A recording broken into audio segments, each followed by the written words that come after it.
All right, are y'all ready for some baseball? I sure am. Let's go.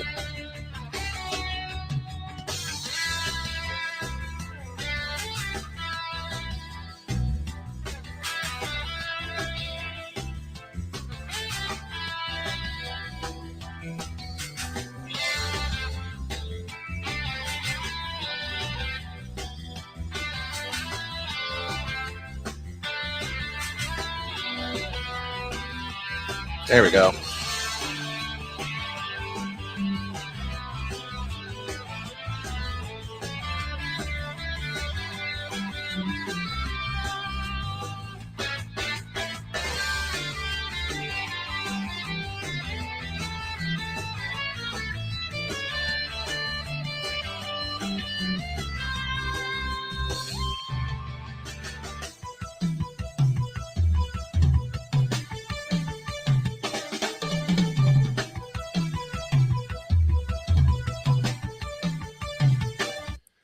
Well, the White Sox lost a tough one yesterday, 1-0 to these Tampa Bay Rays, and that's why the Rays are leading the East Division and running away with it. But the White Sox are leading the Central Division and threatening to run away with that. Although they lost, so did the Cleveland Guardians. And on the eve of the week where we see the Cleveland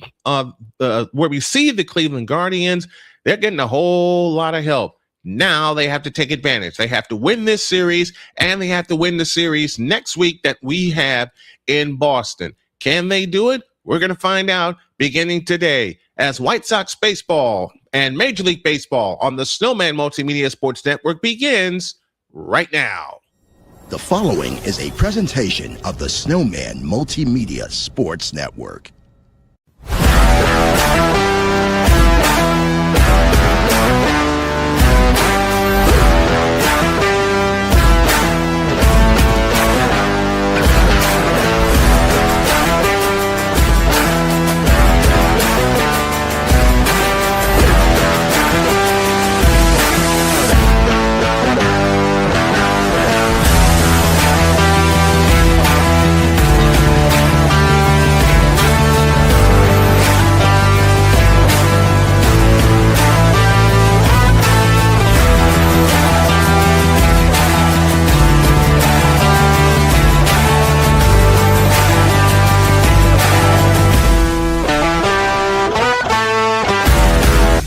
This is Major League Baseball on SMSN.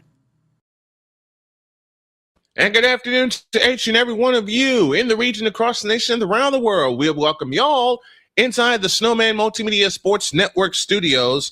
And today, as I work on getting the word out to everybody, we present Major League Baseball, White Sox style, as they have the Tampa Bay Rays for the third and final game of this series. White Sox trying to take 2 out of 3 in Tampa and hopefully get an assist from Arizona to stretch out their lead. As we take a look at the American League Division standings right now, Tampa Bay 65-45, 3.5 in front of the Yankees, 6 in front of Boston, 11.5 in front of Baltimore, and 13.5 in front of Toronto.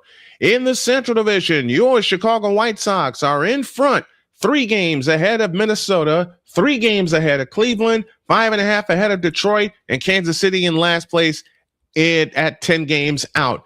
And look at the American League West, who has come all the way back and are now in front. And that is the Houston Astros with a 1.5 lead over the Texas Rangers. Seattle, the Athletics, and the Angels are just lagging behind right now. Let's go to our pitching profile as Anthony Kay will get the start this afternoon. He wants to establish the 95 early, change speeds to righties, sweep the left-handers, keep the speed off the base. And the one thing that has haunted Anthony Kay has been the big inning. You want to avoid the big inning against this very good Tampa Bay Rays ball club.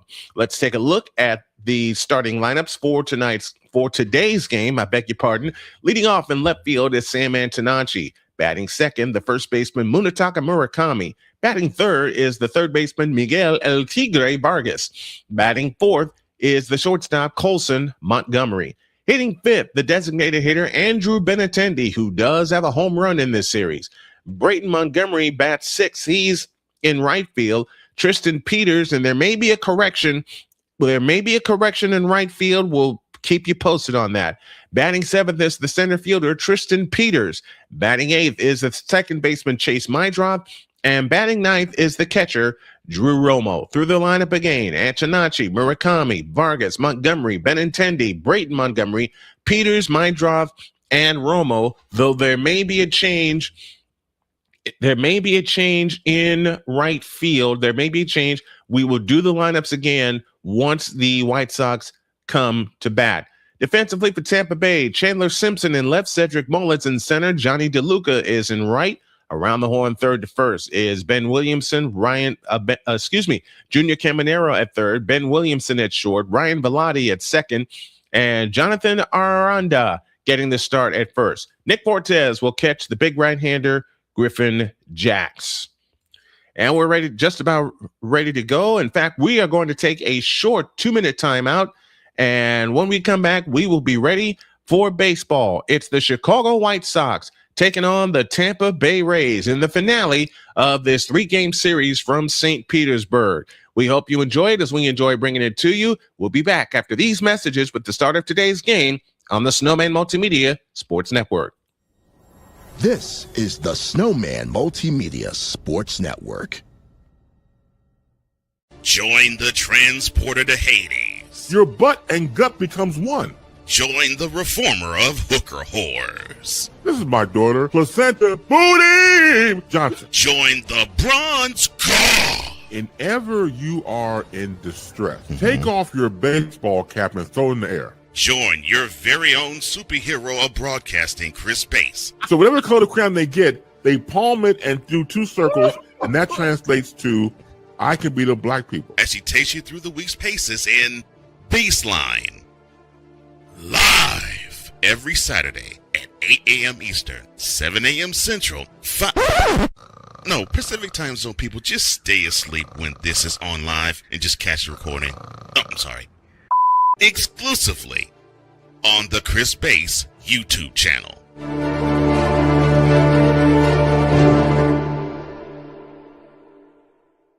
Join Ryan McCarthy. I became a Jets fan because Kermit the Frog was my favorite Muppet because he was green, and the Jets wore green. That's how I became a Jets fan. And Dustin Henry. ESPN is cashing all in on let's pay a few personalities and we'll just kind of fill.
So Everson Pereira will get the start in right field and bat 8th, and Drew Romo will get the start behind the plate. Defensively for the Rays, Chandler Simpson in left, Cedric Mullins in center, Johnny DeLuca is in right. Around the horn, third to first, Junior Caminero at third, Ben Williamson at short, Ryan Velotti at second, Jonathan Aranda at first. Nick Fortes catches Griffin Jackson. We're just about ready to go from Tampa.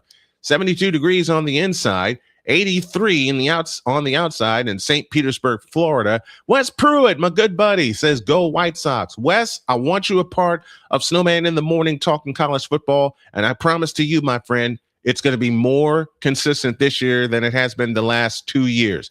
Mike Easterbrook is your home plate umpire. White Sox go black tops, gray bottoms. We're ready to go. Griffin Jax exclusively works from the stretch, the kick and the pitch. Inside ball 1, and off we go at 1:41 p.m. Eastern Daylight Time. First base temperature outside St. Petersburg is 83 degrees. Antonacci is 1 for 8 this series. He's hitting 279. The pitch on the way, swing and a miss, and the count is even. 1 ball, 1 strike. Antonacci hitting at 279, 8 home runs. He's driven in 32. 1 ball, 1 strike. Just getting started from St. Petersburg. Griffin jacks, kicks, deals. A sweeper inside the corner for a strike. And the count is now 1-2.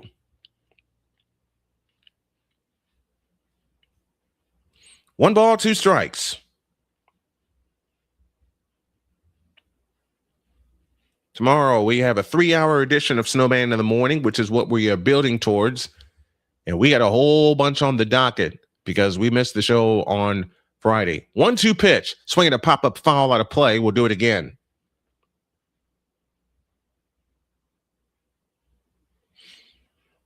And I want to welcome those of you tuning in also via WJKS, our flagship station for the Snowman Multimedia Sports Network and Snowman Multimedia itself. 1-2 pitch again. A curveball bounced in front of the plate. And the count is now 2-2.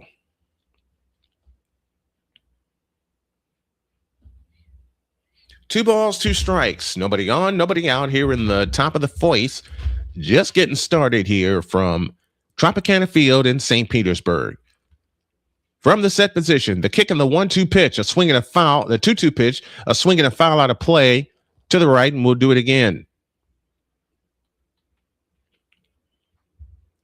And again, a welcome to those of you listening on WJKS in Indianapolis, Indiana. And also welcome to those of you listening on the Worldwide Sports Radio Network. We appreciate you. 2 balls, 2 strikes, Antonacci. The pitch on the way, a swing and a bouncing ball to second, fumbled, and you can put it in your back pocket. Antonacci reaches on what should be an error by Ryan Velotti. And that's exactly the call. E4 is the scoring. Ryan Velotti had it, and in that case, you must assume the out. And Velotti just couldn't get a hold of it. So the White Sox have the leadoff runner aboard. Antonacci reached yesterday via walk, and here is Munetaka Murakami. The first pitch outside with a sinker for ball 1. Tune in, interact with us during our simulcast. Let us know where you are listening from, and we'll say hi to you as well. 1 ball, no strikes. Jacks from the set position, first base side of the rubber, the kick and the pitch, high with a sinker. It's 2-0.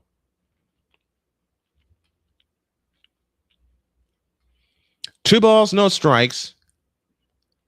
Murakami is 3 for 8 with a home run, 2 RBIs, and 2 runs scored. He's sitting at 244, 24 homers. He's driven in 51. 2-0 the count. The pitch on the way, a sinker in for a strike, and it's 2-1. That was a sweeper and not a sinker. I called that incorrectly. I apologize for that. 2-1 the count. Antonacci at first, nobody out. The pitch, swing and a miss on a fastball up and in. And the count is now even at 2 balls and 2 strikes. And that was a rising fastball. Murakami thought he could connect with that. 2-2 the count. Antonacci at first, nobody out. Jacks from the set position, first base side of the rubber. The long set, the pitch. Strike 3 called on the sinker. Right on the inside corner. And there is 1 out in the first. I wanted to learn how to throw a sinker. I never got the chance to.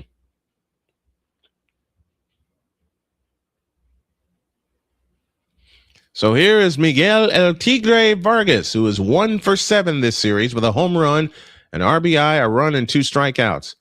They begin with him with a sweeper, and it's outside for ball 1. 1 ball, no strikes. 1 out, 1 on.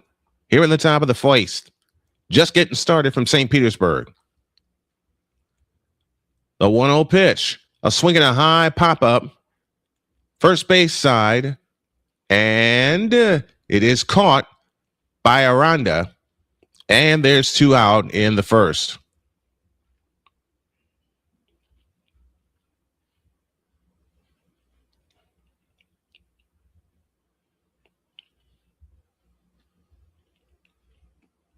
Here's Colson Montgomery hitting at .215, 25 homers. He's driven in 63. He is 1 for 8, and that one hit was a home run on Friday. He's driven in a pair of runs, but he has struck out 4 times in this series. Griffin Jacks sets, kicks, deals, a swing and a pop-up foul out of play for strike 1.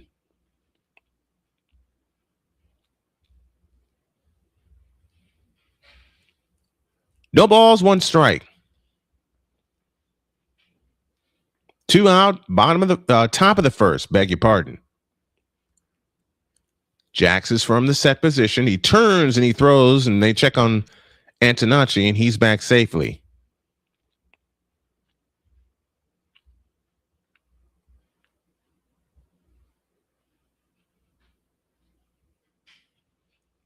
One strike the count. 2 out, runner at first. The pitch on the way. Swing and a miss on a changeup, and the count's 0-2. Good pitch that time from Griffin Jacks. And yes, I'm sending this to everybody. It's all about getting everything and everybody out there. Runner at first, 2 down.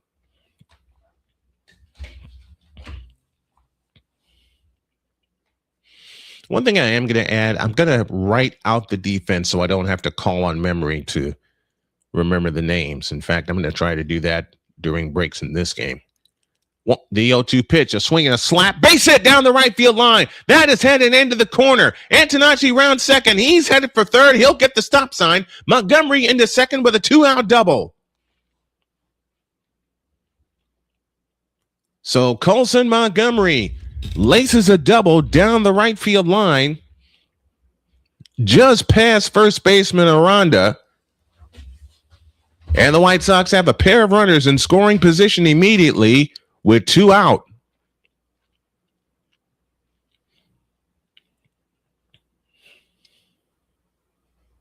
'18th double this season for Colson Montgomery. Remember, the White Sox were shut out yesterday, 1-0. Here is Benintendi. Here's the pitch. A swing and a pop-up foul out of play for strike 1.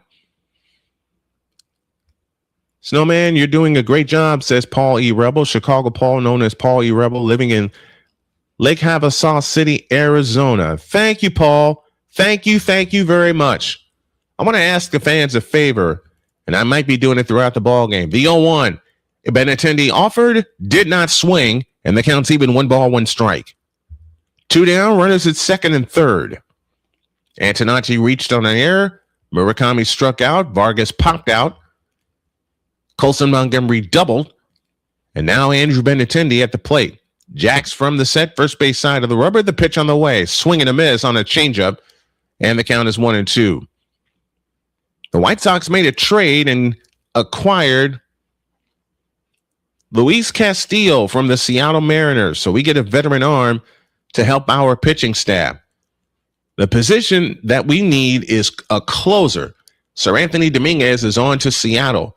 Of course, the big trade, Tariq Skubal to the Dodgers from the Tigers. 1-2. The pitch on the way. That is bounced in front of the plate. Nobody picks it up. Throw to first. Save! And the White Sox score. It's 1-0.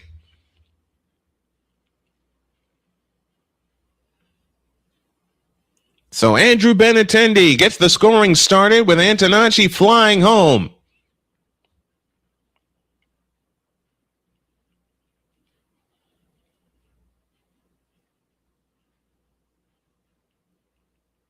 So Benintendi did swing. Oh, that was close. That was a close play at first base. They may take a look at it. Griffin Jacks couldn't pick it up with his bare hands, so he threw it from his knee.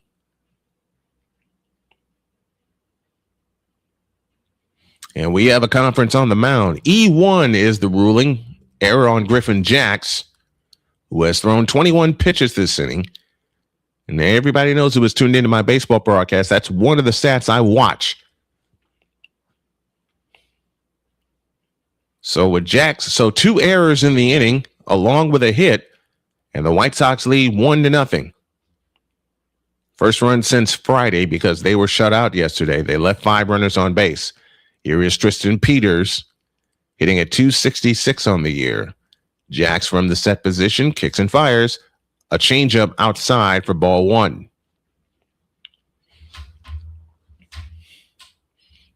Tristan Peters 0 for 6 in this series. He's hitting at .266, 6 homers. He's driven in 38. You would love to have a hit here with 2 outs. The 1-0 high with a fastball, and it's 2-0. 2 balls, no strikes, the count. 2 out, a run home, an unearned run. 2 errors in the inning.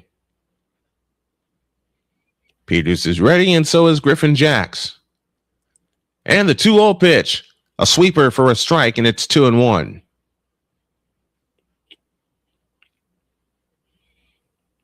Got a question of the day for you also, and also some trivia.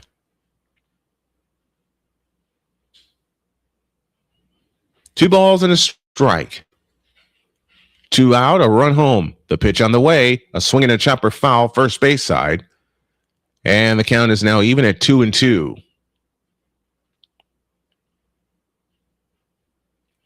25 pitches in the first inning for Griffin Jax. And if you're Anthony Kay, you are studying very hard and you're getting loose and you're getting ready. You don't want to throw that many pitches in the first inning. 2-2 pitch, swinging a foul out of play to the left. We'll do it again.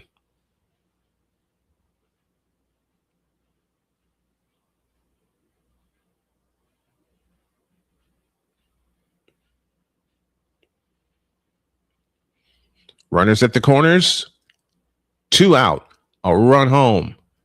Jax from the set. The pitch on the way is low and inside. Runner takes off for second. They got him in a rundown. They miss Benintendi, and scoring from third is Montgomery, and the White Sox lead 2-0.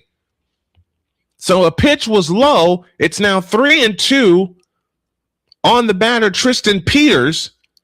Benintendi took off late. They throw down to second, didn't get Benintendi, and then Montgomery steals home. So that goes as a double steal. They threw it to Williamson, and Ben Williamson wanted to come home, but Benintendi distracted him long enough where he couldn't make a decision. So that is recorded as a stolen base, a double steal at that. The payoff pitch struck him out on a fastball swinging. And that will be that. 2 runs, both unearned, with 1 hit, 2 errors, and 1 man left. We go to the bottom of the first. White Sox 2, and the Rays coming to bat on the Snowman Multimedia Sports Network. This is the Snowman Multimedia Sports Network. Hey everyone, I'm joined by my old friend, Mr. Ellis Williams, AKA Mr. Biggs. You called me and you told me, you said, man, I got Car Shield. And it worked. What made you get it? I have this old SUV, and I know the manufacturer warranty is about to run out. I didn't want to get stuck with expensive car repairs. Right. So I gave Car Shield a call. Coverage was very affordable, and there was no long-term contract. A few months after that, transmission went on my car. I took it to my mechanic. They called Car Shield and saved my family on $2,400. Car Shield is America's #1 auto protection company. Their administrators have paid out over $1 billion in claims and cover most vehicles from 5,000 to 150,000 miles. You'll receive 24/7 roadside assistance, courtesy towing, rental reimbursement at no additional charge. Give Car Shield a call today before it's too late. Remember, Car Shield cars go farther. Protect yourself now against expensive auto repair bills. Call 800-513-9263. SeatGeek is the ticketing app for fans like Boomstick Lady. No free throw is safe from the roar of her sticks. SeatGeek helps her find a seat in the direct eye line of the shooter so she can sit where her boomsticks make the biggest boom. Everybody okay? Here's the Rays lineup. Yandy Diaz, the DH, leads off. Jonathan Aranda bats second at first. Junior Caminero bats third. He's at third base. Ryan Velarde bats fourth at second base. Chandler Simpson bats fifth in left field. Johnny DeLuca sixth and right. Ben Williamson bats seventh and shortstop. Cedric Mullins bats 8th. He's in center field. And batting 9th is Nick Fortes. He's the catcher. Anthony Kay making his 21st start of the year, 103.2 innings pitched. He features a fastball, a sweeper, and he begins with a fastball upstairs, ball 1 to Yandy Diaz. Yandy Diaz hitting at .304 on the season. Kay from the windup delivers a swing and a pop-up into right field, coming on as Everson Pereira. Now he backs up, but he makes the catch. 1 down in the first. And I guarantee you for a brief moment, he lost it in the lights.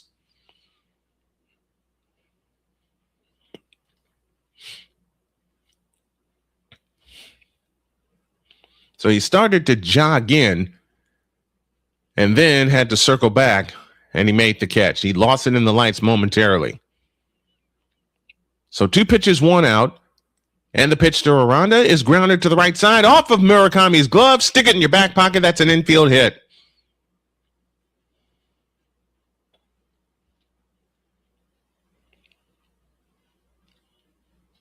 So I think you will score that a hit. It was going to be a tough play for Murakami to make. So now the Rays threaten 1 out, 1 on. I took a weird hop on Murakami. Mydroth got to it, and Kay did his thing covering first. So 1 out, 1 on to Junior Caminero. He takes a sweeper down low for ball 1.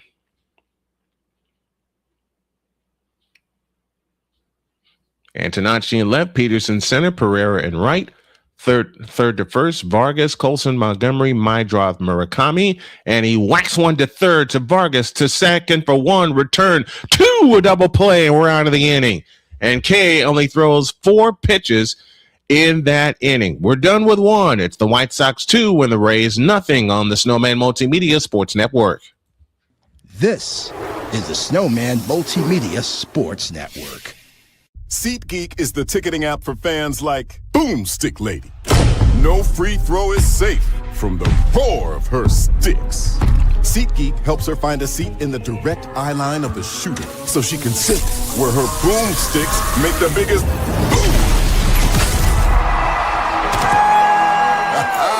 Everybody okay? SeatGeek handles the tickets to sports, concerts, and more, so fans can fan. Join the transporter to Hades. Your butt and gut becomes one. Join the reformer of hooker whores. This is my daughter, Placenta Booty Johnson. Join the bronze claw. Whenever you are in distress, take off your baseball cap and throw it in the air. Join your very own superhero of broadcasting, Chris Bass. So whatever color crown they get, they palm it and do 2 circles, and that translates to I can beat up black people. As he takes you through the week's paces in Baseline.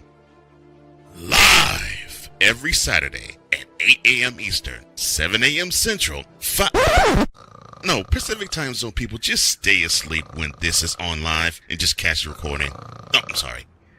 Exclusively on the Chris Bass YouTube channel.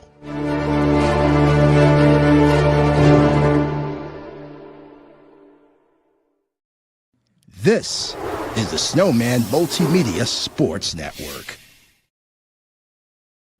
Welcome back to our broadcast. We head to the top of the second with the White Sox leading 2-0. They got a hit, and Tampa Bay committed 2 errors in the top of the first. Braden Montgomery was scratched at the last minute.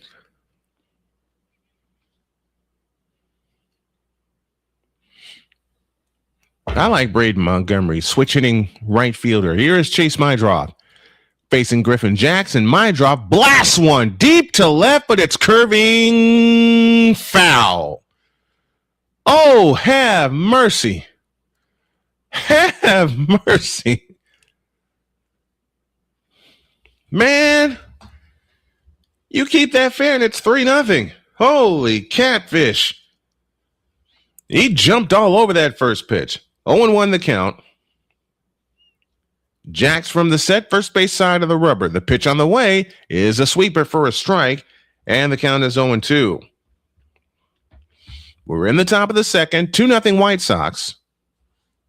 And my feed has frozen. Now we're back to business. The 0-2 pitch, poked to the right side and through for a base hit. Maybe, yes! Into right field as Aranda couldn't come up with it. My drop back to first, save! Oh, man! He almost got picked off at the same time. He overran the bag, and he breathes a sigh of relief. And that hit the bag. That hit the bag, and then my drop had to dive back to first before he was tagged by Griffin Jacks.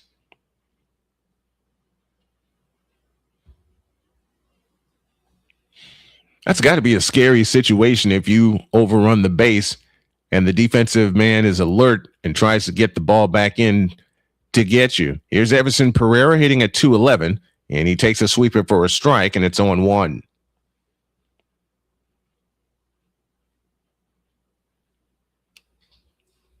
One strike to count to Everson Pereira, second hit for the White Sox. Pereira playing for Braden Montgomery this afternoon. The pitch on the way. A swing and a ground ball to second. Velotti to Williamson for one. Return to Aranda. Got him. Double play. And quickly 2 outs in the second.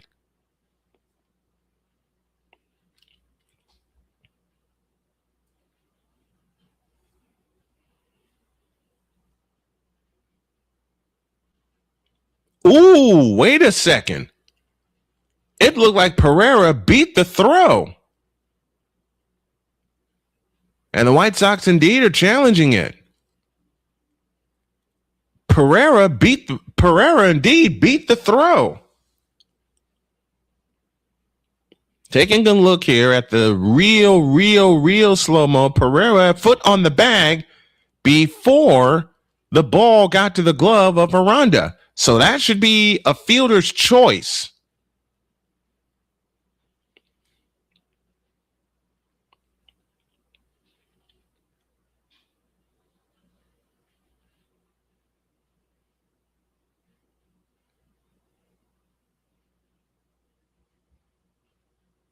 Runner is safe.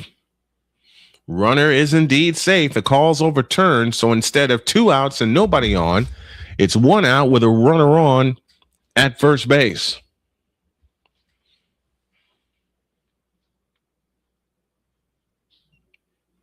And here is Drew Romo, the 9th place hitter, the catcher, hitting at 138 on the year. Griffin Jacks from the set position. Kicks and fires. A strike with a sweeper, and the count's 0-1. And that looked a little low. Romo this series is 1 for 4. He's got 5 home runs and 11 RBI with his 138 average. The kick and the pitch. Swing and a miss on a changeup. And the count is 0-2. Arizona and Cleveland, they're in the bottom of the second. No score at Progressive Field. 0-2 the count. Jack settles back on the rubber. Romo back in the left-handed batter's box. Bends at the waist. Jax does. Comes straight. Kicks. Fires. Outside with a changeup, and it's 1-2.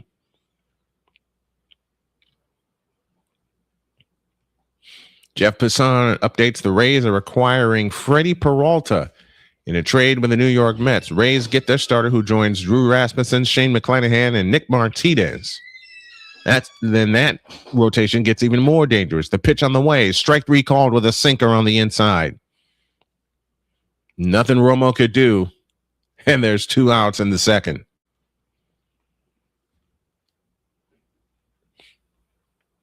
You have a small business or you're just a patron who loves alternative play-by-play broadcasting and you want to get a shout out on the air, drop an email to snowmanmultimedia@gmail.com and we can display your support for a very low price. Again, drop an email to snowmanmultimedia@gmail.com. Antonacci is at the plate who reached on an error and he takes a curveball for strike 1.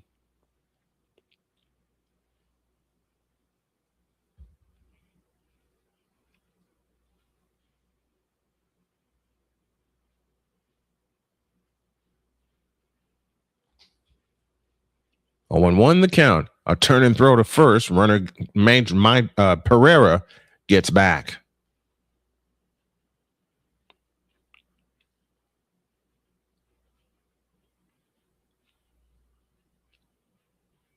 What do you guys think of the Tariq Skubal trade from the Tigers to the Dodgers?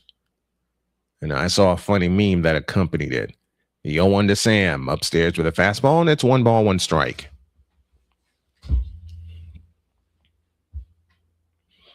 Antonacci 0 for 1 today. He reached on an error in the first and scored. He's hitting at 278 on the year as a present moment. The 1-1 pitch, swinging a foul off the catcher, and the count is 1-2.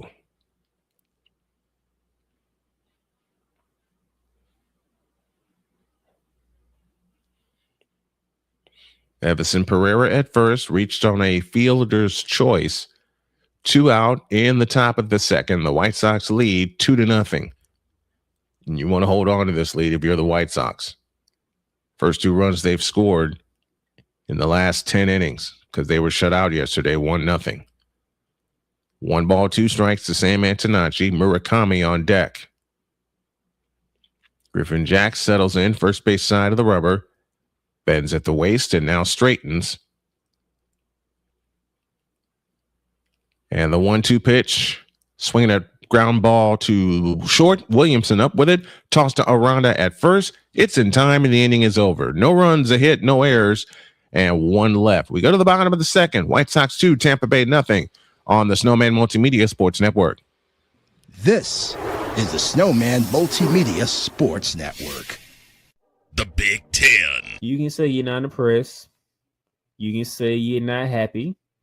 You can say all these things, but no, whatever the case may be, the Buckeyes are on top of the football world. And it's just where it is. The SEC. But I blame one person for this.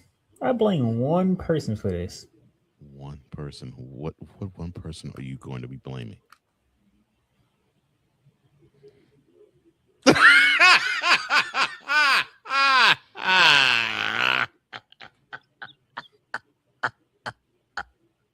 Good. I don't give a crap. Big 12. That team right there that is ranked 15 that put up 45 points. Yes, sir. They were picked dead last at the beginning of the season. The ACC. Quote, feeling the blues in Death Valley, close quote. Duke ends a 45-year drought in Clemson. You are coaching a team, son. Get with the program and worry about your program. The CLP rankings, do away with that. Right. Do away with it. Bring down the gridiron on the Playmakers Network YouTube channel and where you can find podcasts. This is the Snowman Multimedia Sports Network.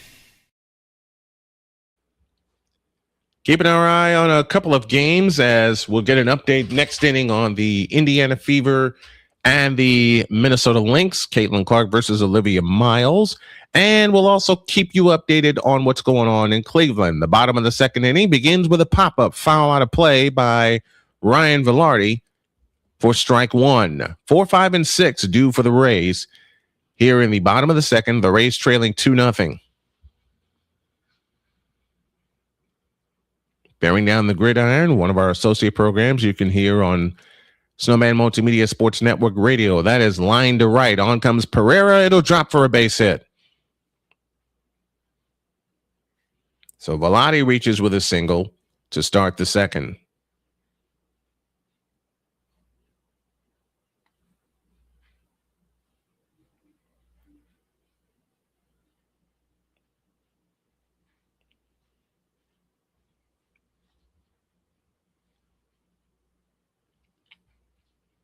Again, what do you all think of the Tariq Skubal trade? Was it a good trade for both teams? Here's a bunt out in front of the plate. Kay gets to it. Underhand toss to Murakami is in time. There's 1 out in the second. Good job by Anthony Kay getting off the mound in a hurry. Long as you get the job done, who cares if it looks pretty or not? Kay overran the ball, but quickly scooped it up with his glove. Stumbled and made the toss to first. And there's one out in the second. Christian Simpson retired on the first pitch.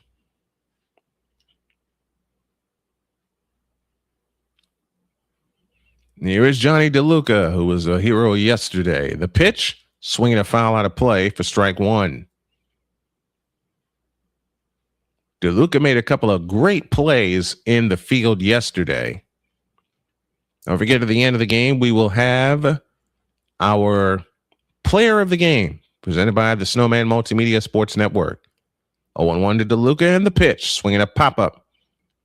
On the infield, going out is Mydrop. Coming on is Pereira. Mydrop makes the one-handed catch, and there's two down in the second.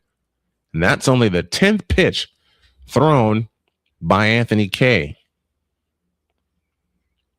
That was one of the goals. Keep the pitch count low. Here's the shortstop, Ben Williamson, who is 0 for 3.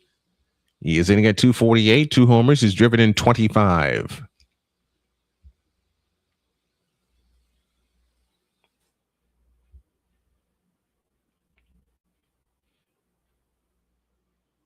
Anthony Kay from the stretch, first base side of the rubber, looks at second twice, and the pitch.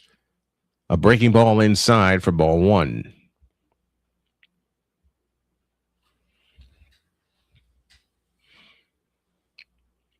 Looking at my audio notebook that I'm keeping with me for every game. 1 ball, no strikes, 2 down here in the bottom of the second. The pitch to Ben, inside with a cutter, and it's 2-0.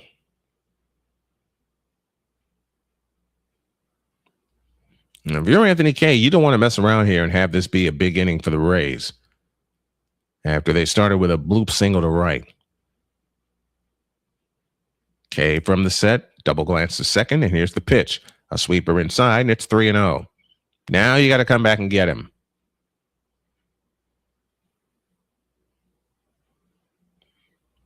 You got to come back and get him if you're Anthony Kay.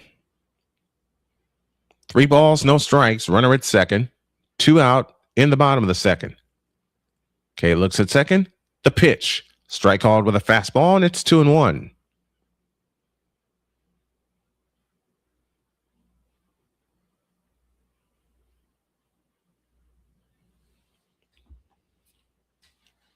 Kay looking in, has the signal, comes to the set position, and the 3-1 pitch. A swing and a bouncing ball to short. Colson Montgomery fields it with 2 hands, tossed to first, in time to get Williamson by a step, and the inning is over. No runs, 1 hit, a great play by Anthony Kay, no errors, and 1 man left. We're done with 2. White Sox 2, Rays nothing on the Snowman Multimedia Sports Network.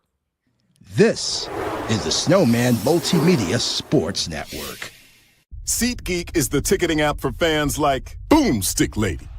No free throw is safe from the roar of her sticks. SeatGeek helps her find a seat in the direct eye line of the shooter so she can sit where her boomsticks make the biggest boom. Everybody okay? SeatGeek handles the tickets to sports, concerts, and more, so fans can fan. Join the transporter to Hades. Your butt and gut becomes one. Join the reformer of hooker whores. This is my daughter, Placenta Booty Johnson. Join the bronze car. Whenever you are in distress, take off your baseball cap and throw it in the air. Join your very own superhero of broadcasting, Chris Bass. So whatever color crayon they get, they palm it and do 2 circles, and that translates to, I can beat up black people. As he takes you through the week's paces in Baseline. Live every Saturday at 8 a.m. Eastern, 7 a.m. Central, Pacific Time Zone people, just stay asleep when this is on live and just catch the recording. Exclusively on the Chris Bass YouTube channel.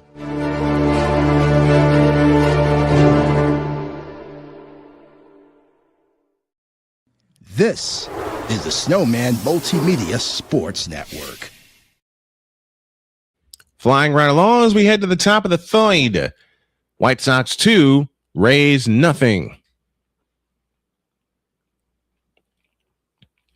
It'll be Murakami, Vargas, and Montgomery due for the White Sox here in the top of the third.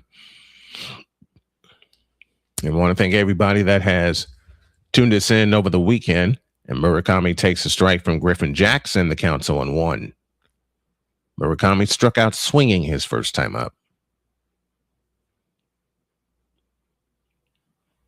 Came in today hitting .244. The pitch, swinging a grounder foul, first baseline. And the count is 0-2 to Munetaka Murakami. Exciting rookie from Japan. He played 8 years in Japan, was a 2-time MVP. Now trying to bring it over to the White Sox.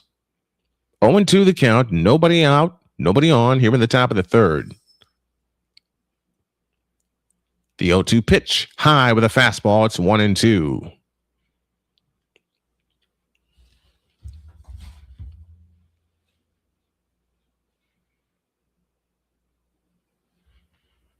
One ball, two strikes to Anthony Kay.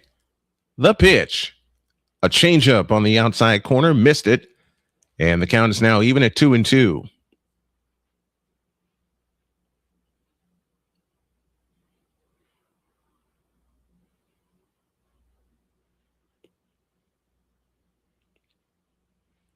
Two balls, two strikes to Munetaka Murakami.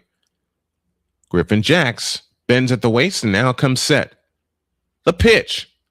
That is blistered foul down the third baseline. Count stays where it is at 2-2.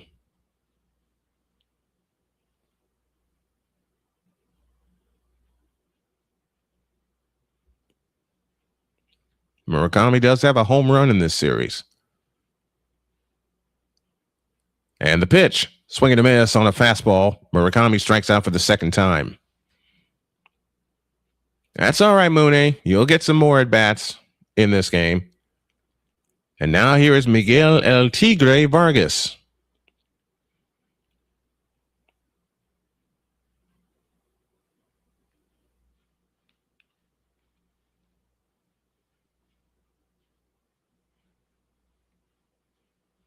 Vargas, the right-hander, is 0 for 1 this afternoon. Here's the pitch.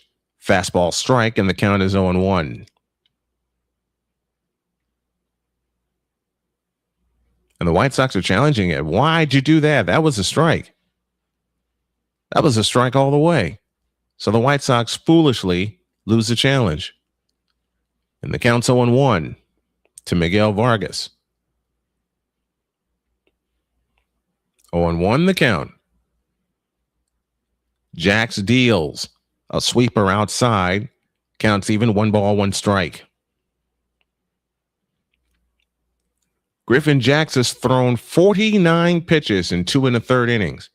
That first inning really set him back because he threw 28 then. The pitch, low, and it's 2-1 on a changeup.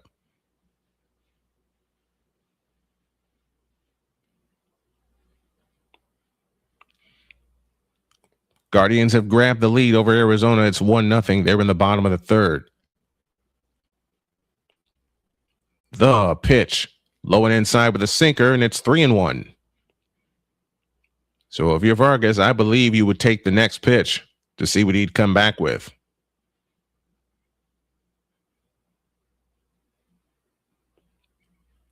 The pitch. Swing and a miss on a fastball at 96. And the count is now full at 3-2. Luis Castillo, in 10 seasons, has a career 3.65 ERA. A little bit of a three-quarter delivery, but he was murder against us. He was absolute murder against us. Strike 3 called with a sinker, and Vargas is gone. Third strikeout for Griffin Jacks. And there's 2 out in the third. Now here's the shortstop, Colson Montgomery. He doubled in the first and stole home on what turned out to be a double steal. Andrew Benintendi would be next. Here's the pitch. A swing and a Tampa foul for strike one. Long as Anthony Kay keeps the pitch count down and still gets outs, he should be good. This lead should stand up, but you know the White Sox offense wants to get more. From the set position, the pitch. A sweeper for a strike, and it's 0-2.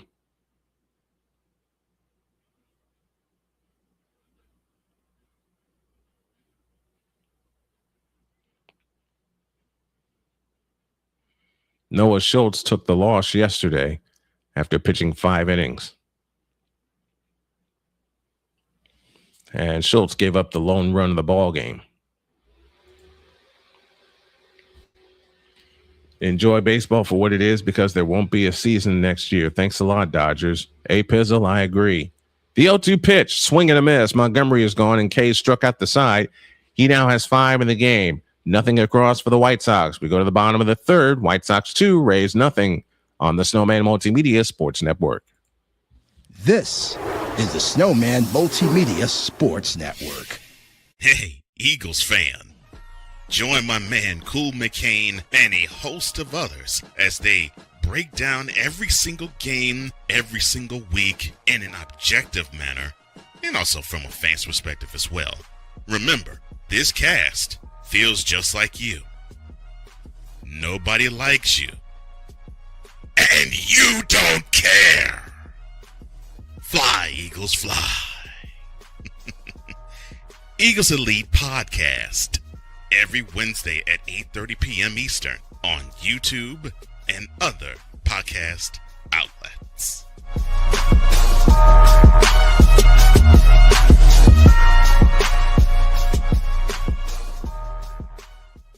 Join Ryan McCarthy. I became a Jets fan because Kurt the Frog was my favorite Muppet because he was green, and the Jets wore green. That's how I became a Jets fan.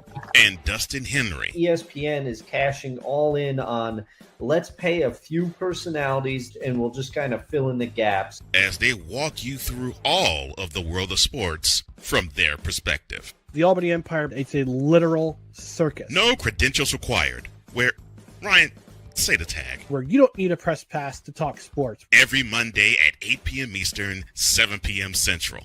On YouTube and where you can find all podcasts.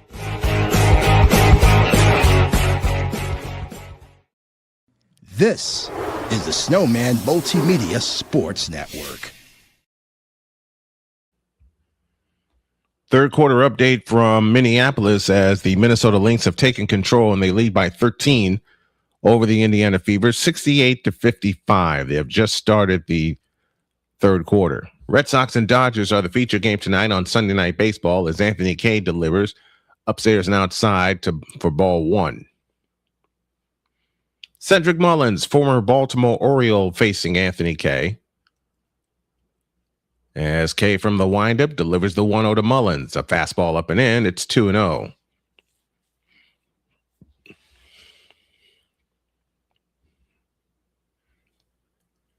Two balls, no strikes. Anthony Kay is ready. Winds and fires. Fastball swung on, fouled out of play. And the count's now 2-1. Anthony Kay looking for his 8th victory this season.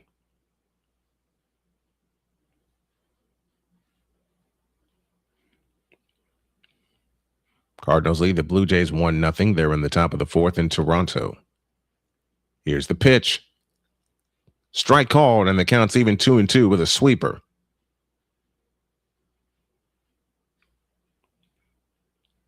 Scoreboard update for you coming at the top of the next inning. From the windup, the pitch. A sinker outside, and the count's full 3-2.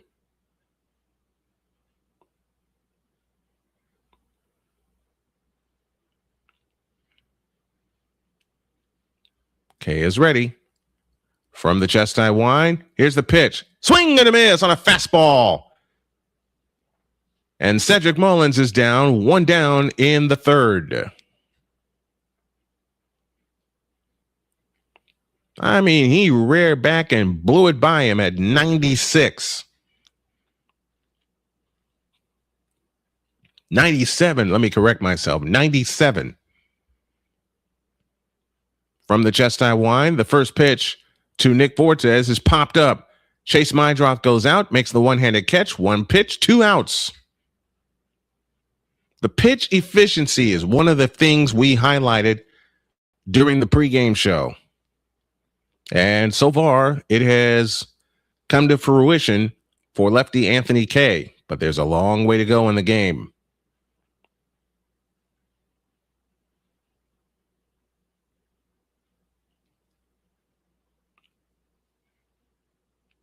Anthony Kay is ready. He delivers a strike to Yandy Diaz, who was 0 for 1 on the afternoon.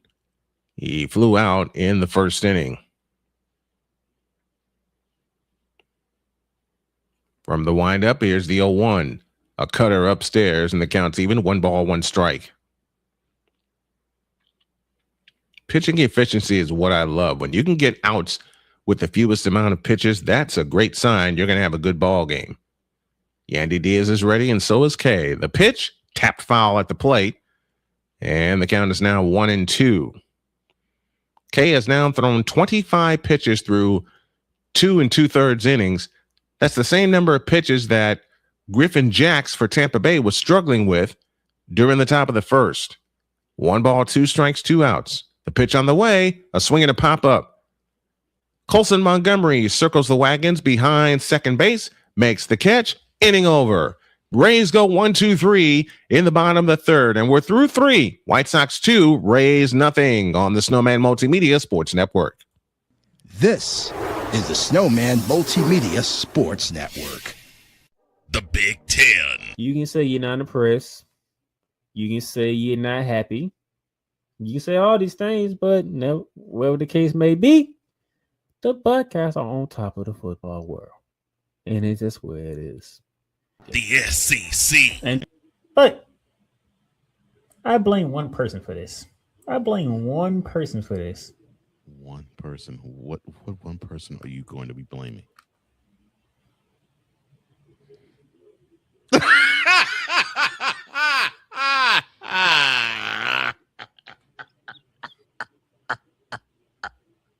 Good. I don't give a crap. Big 12.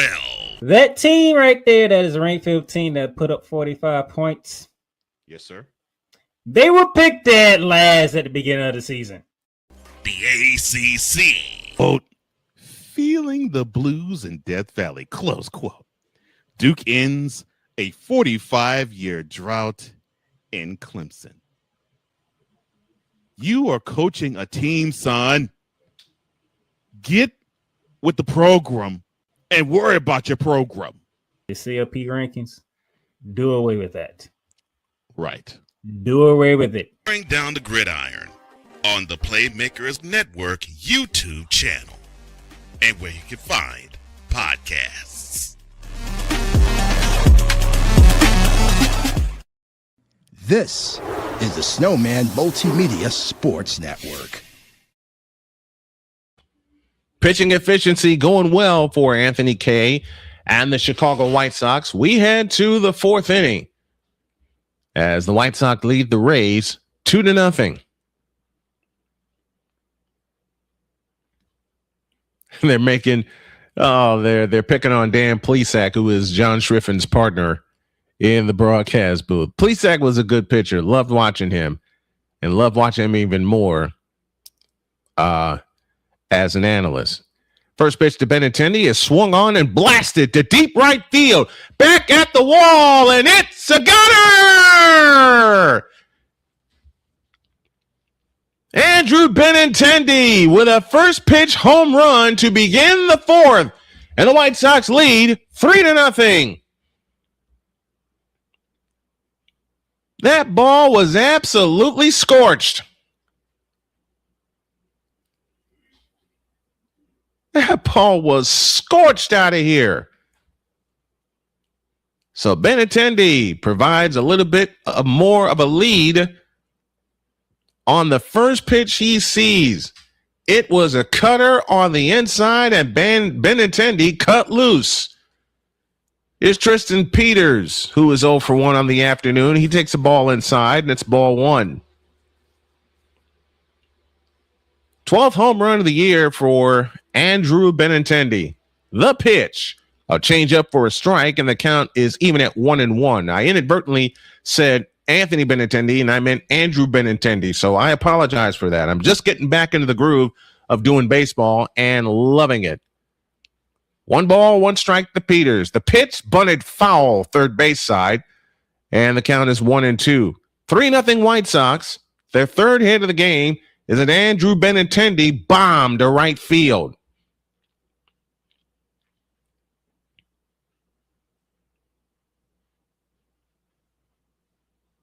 One and two, the count. Griffin Jack settles back on the rubber, bends at the waist and now straightens. And the 1-2 pitch, a swing at the line drive, base hit in the right field. DeLuca gets it back into the infield, but 2 hits now in the inning for the White Sox.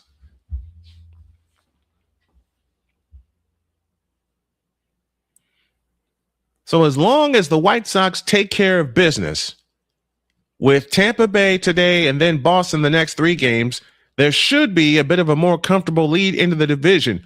But all you want to do, if you're the White Sox, is continue to take care of business. Here's a bunt in the air, and it's caught at third, back to first, not in time, 1 out in the 4th. Chase Meidrow trying to drop a sacrifice bunt, popped one in the air. Caminero raced in and caught it, and then fired back to first to nearly double up the runner. And that's why Junior Caminero is one heck of an all-star at third base.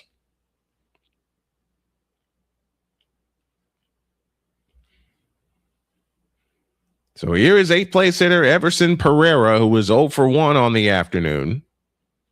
White Sox lead 3-0. They have a runner at first and 1 out here in the top of the 4th inning. Jax from the set delivers. Outside, ball 1 with a curveball.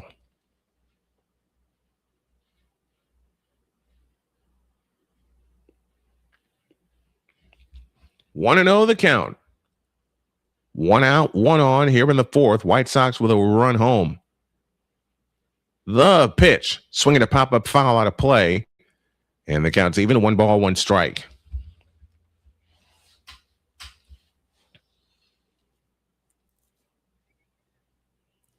They go to the top of the 4th in Cleveland, and the Guardians lead that game now 2-0. We will definitely keep our eye on that. The Fever has climbed back to within 6 of Minnesota at 77-71. They're late in the 3rd quarter, and that pitch is fouled at the plate.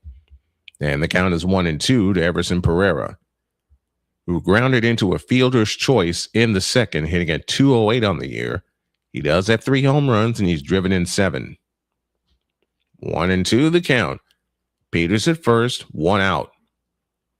Jax straightens at the belt, and the 1-2 pitch struck him out with a curveball, swinging. 6 strikeouts now for Griffin Jax. And here is the catcher, Drew Romo. Romo again, also 0 for 1 on the afternoon.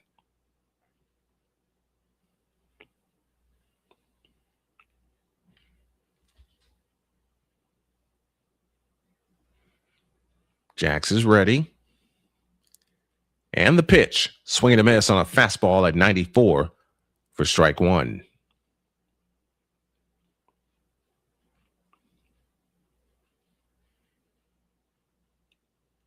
One strike to count. Peters at first.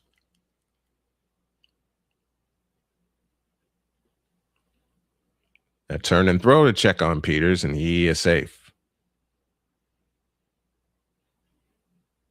And that's the first disengagement from Griffin Jax on this at bat.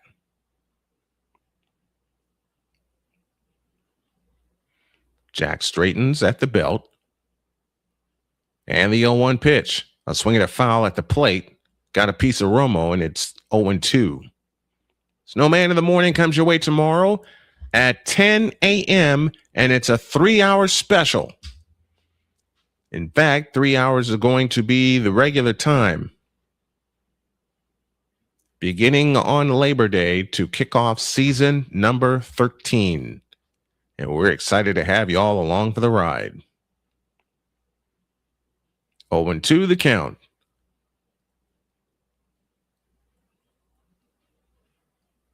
Jax is ready. A long set by Griffin Jax. Here it comes. Fastball upstairs. And the count is 2-2.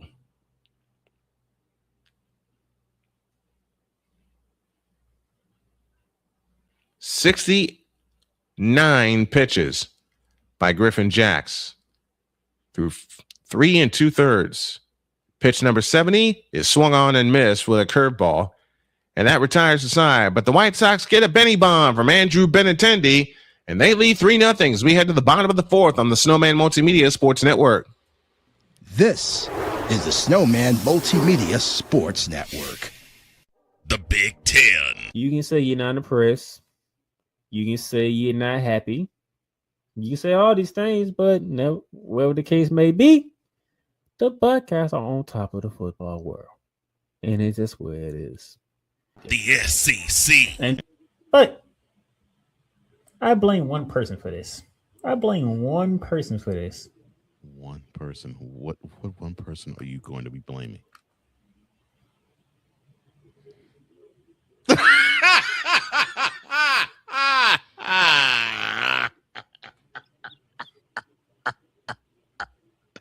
Good. I don't give a crap. Big 12. That team right there that is ranked 15 that put up 45 points. Yes, sir. They were picked dead last at the beginning of the season. The ACC. Quote, feeling the blues in Death Valley, close quote. Duke ends a 45-year drought in Clemson. You are coaching a team, son. Get with the program and worry about your program. The CLP rankings, do away with that. Right. Do away with it. Bring down the gridiron on the Playmakers Network YouTube channel and where you can find podcasts. This is the Snowman Multimedia Sports Network. That White Sox show premieres this Wednesday, along with that 49ers show. Yes, I am bringing that 49ers show back after a swing and a miss last year because of scheduling and because of my health and because I was so overwhelmed. I'm bringing it back this year. So catch both on Wednesdays, and we'll lock in a permanent time for both as we go along. Anthony K is 1-0 to Aranda. And he delivers. Swing and a miss on a fastball that counts even 1-1. Jonathan Aranda is 0 for 1. He reached on an error in the first. From the chest high wind, here's the pitch. A sweeper outside, and the count is 2-1. 2-1 to Jonathan Aranda. The White Sox fans have been traveling well this year. Since they really began their run, the pitch, a sinker, I beg your pardon, outside, and it's 3-1. They really began to travel with the team after the Blue Jays series at home. The pitch, a looper headed into right center field and down for a base hit. Peters over to cut it off, and Jonathan Aranda is on with a leadoff single here in the bottom of the fourth inning.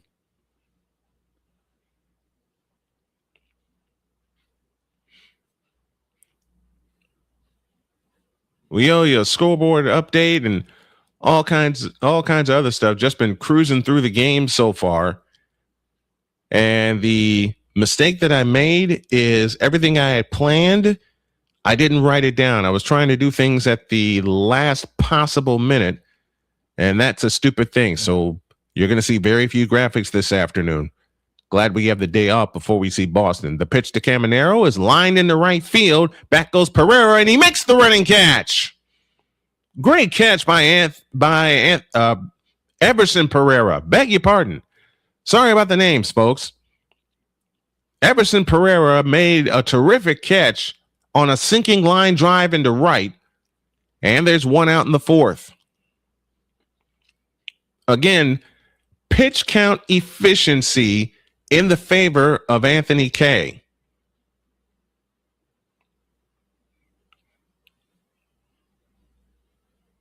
And now here's Ryan Velarde, and he takes a strike, and the count's 0-1.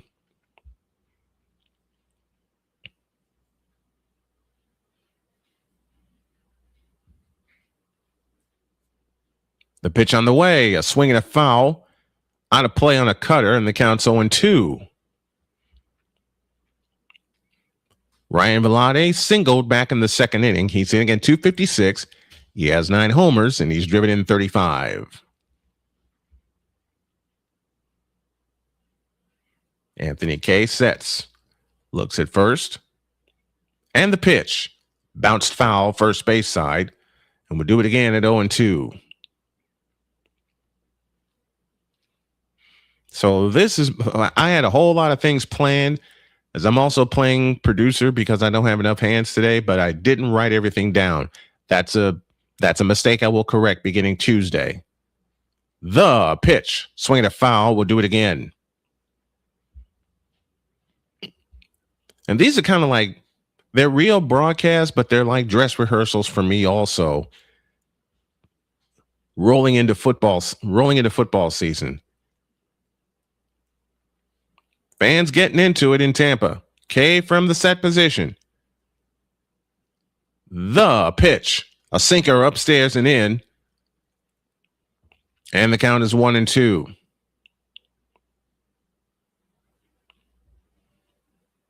Three 3-0 White Sox here in the top of the fourth inning. K sets the belt. The pitch on the way. A swing and a high fly ball into left field, dropping, and down for a base hit in front of Antonacci. So now the Rays have runners at first and second with 1 out and the tying run coming to the plate.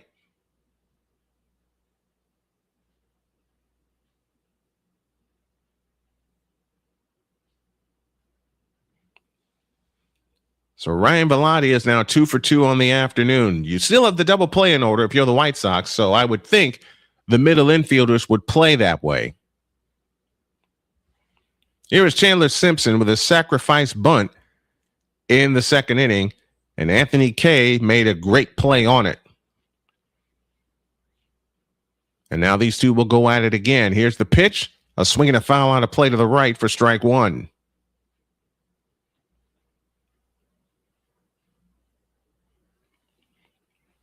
I was afraid to do this I got to be honest with y'all. I was afraid to do this for about a year. Just some things in my head I hadn't gotten over. K steps off the rubber. Christian Simpson at the plate.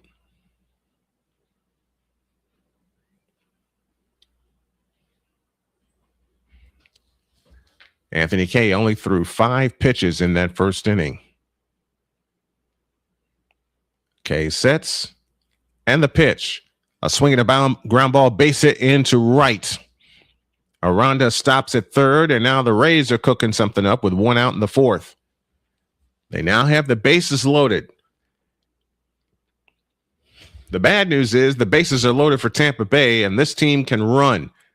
The good news is you still have the double play in order, or you have a force at any base if you're the White Sox.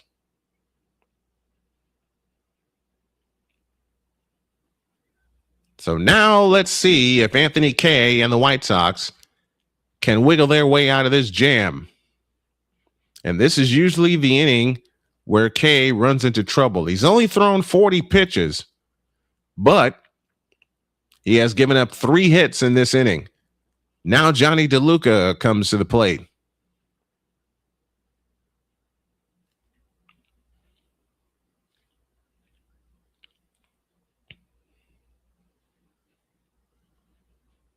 And he could use a strikeout as well. He's got 3 of them.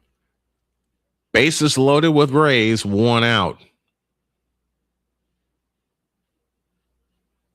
Johnny DeLuca with the bases loaded this year is 4-for-6. Very dangerous numbers. Kay is from the set position, kicks and fires a ball inside with a cutter, and it's 1-0. Nervous time for the White Sox. They lead 3-0, but Tampa Bay, a good team, has a threat going. The pitch to DeLuca, a swing and a tapper foul, and the count is 1-1.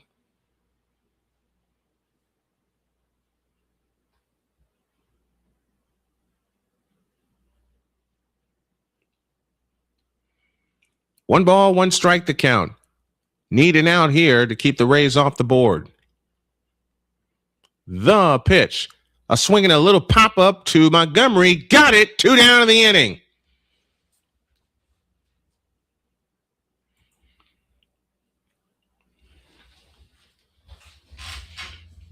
Damian Hernandez is with us. What's up, brother?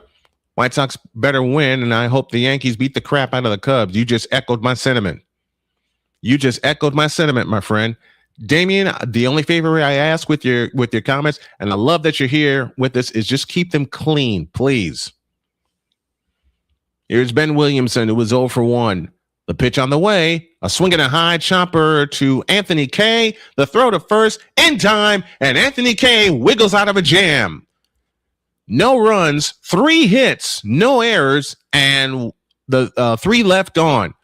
Wow, what a way to wiggle out of a jam by Anthony Kay. We go to the 5th, White Sox 3, Rays 0 on the Snowman Multimedia Sports Network. This is the Snowman Multimedia Sports Network. SeatGeek is the ticketing app for fans like Boomstick Lady. No free throw is safe from the roar of her sticks. SeatGeek helps her find a seat in the direct eye line of the shooter so she can sit where her boomsticks make the biggest boom. Everybody okay? SeatGeek handles the tickets to sports, concerts, and more, so fans can fan. Join the transporter to Hades. Your butt and gut becomes one. Join the reformer of hooker whores. This is my daughter, Placenta Booty Johnson. Join the bronze car. Whenever you are in distress, take off your baseball cap and throw it in the air. Join your very own superhero of broadcasting, Chris Bass. So whatever color of crayon they get, they palm it and do 2 circles, and that translates to, I can beat the black people. As he takes you through the week's paces in Baseline. Live every Saturday at 8 a.m. Eastern, 7 a.m. Central, Pacific Time Zone people, just stay asleep when this is on live and just catch the recording. Exclusively on the Chris Bass YouTube channel.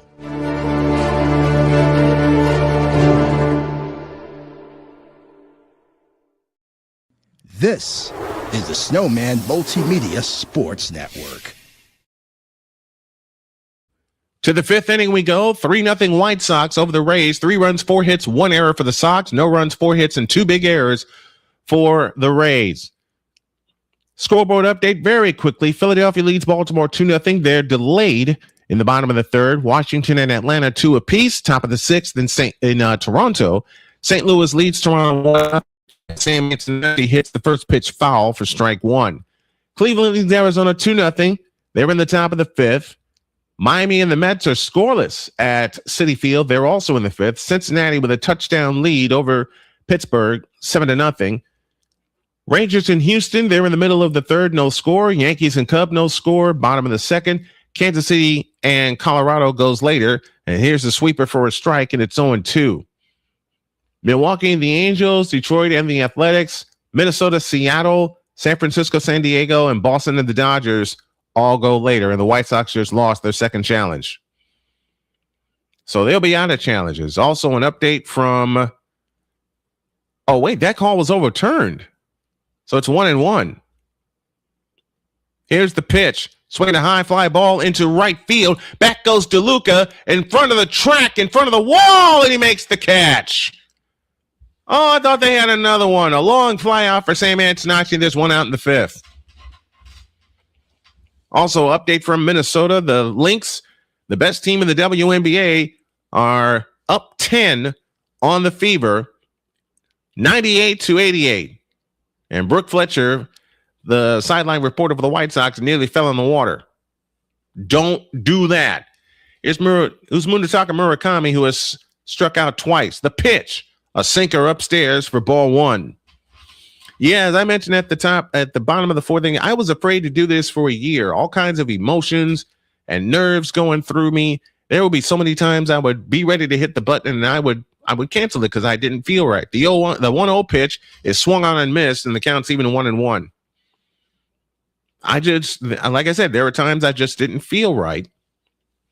But it took me learning to write things down, and I'm still learning that lesson. It's an old lesson, but I'm learning it again to get myself organized. The pitch on the way, swinging a foul at the plate, and the count is 1-2. And Nick Fortes took that shot. Let's hope he's all right.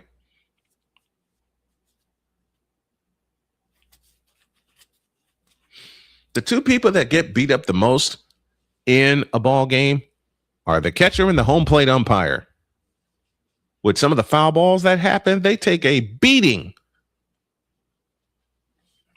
at home plate. How do I know? I've seen it happen and I've felt it happen. I have been a home plate umpire. The pitch on the way, a ball with a curve, and the count is now even at 2-2. But yeah, I'm getting over my fear of doing games and getting here in the office and being so nervous that I would cancel the game at the last second and walk away. My wife Jody was asking me, here's a ground ball to first, Aranda up with it, he'll win the race to the bag against Murakami, and there's 2 out in the 5th. But even my wife would ask me what's wrong, and I just couldn't put a finger on it. I couldn't put a finger on what's wrong. But now I've identified it that, part of the streaming culture just made me angry. And what I've seen in the streaming culture. And if you listen to Snowman in the Morning, I also revealed what I didn't like about what's going on in the WNBA. Talk more about that tomorrow. Here's our Tigre, Miguel Vargas, who was 0 for 2 in the afternoon. He takes a ball outside. 1 ball, no strikes to Miguel Vargas. 0 for 2 on the afternoon. We're in the 5th, 3-0 White Sox. Griffin jacks from the set. The pitch, a sweeper for a strike, and the count is now even at 1-1. It was the culture that made me mad. But now I'm getting over it. I'm slowly getting over it by just getting in here and doing it. The pitch on the way, swinging a miss on a fastball, and it's 1-2. Not only getting in here and doing it, planning it right, setting it up correctly, and if I don't feel good, I will not go on the air. And it's not me missing games. It's me making sure I am in good health physically, mentally, and emotionally. And I'm sticking to those rules. That's why I only do 1 game a day. 1-2 pitch, swinging a pop-up in the right. DeLuca back, takes a couple steps in, makes the catch, inning over. For one of the few times a day, the White Sox go up and out in order. I'll talk more about it after we get back. Middle of the 5th, 3-0 White Sox on the Snowman Multimedia Sports Network. This is the Snowman Multimedia Sports Network. Are you waking up in the morning with a sore jaw, headaches, maybe even ringing in your ears, all because you're grinding and clenching your teeth at night? That's exactly what was going on with me. That's when I found this, the Brooks Night Guard. Now the Brooks Night Guard redirects the bite force away from the back teeth, reducing jaw pain while still protecting the teeth. This unique design is what makes Brooks Night Guard different from all other traditional grind guards. Go to brooksnightguard.com and order yours today. At the Playmakers Network, sports are more than games. They're a community.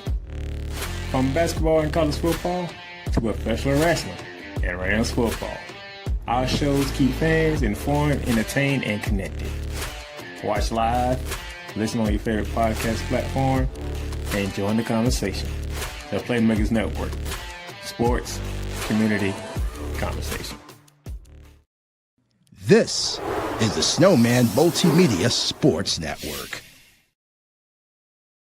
We head to the bottom of the 5th as the White Sox lead the Rays 3-0. They got 2 in the first. Both of those runs were unearned. and an Andrew Benintendi long home run to right field. And that's where we are at 3-0.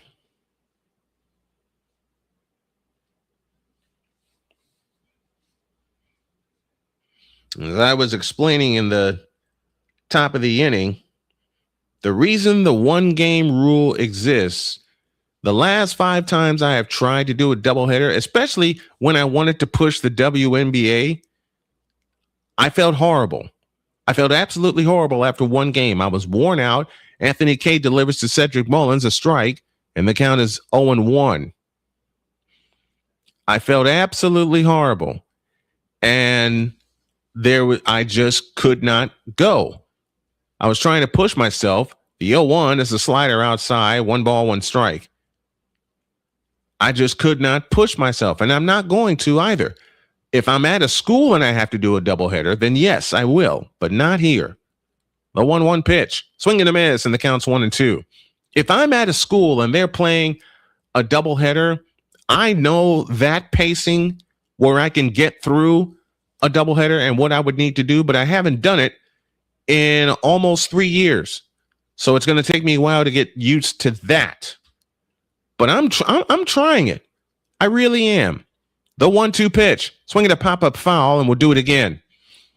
There's just so much that I want to do in this broadcasting space, and as I enter year number 31, and I just want to go with a lot of things, but I know I have to keep myself healthy, physically, mentally, and emotionally. The 1-2 pitch, a swing and a bouncing ball to Murakami. He's got it, steps on the bag, 1 out in the 5th.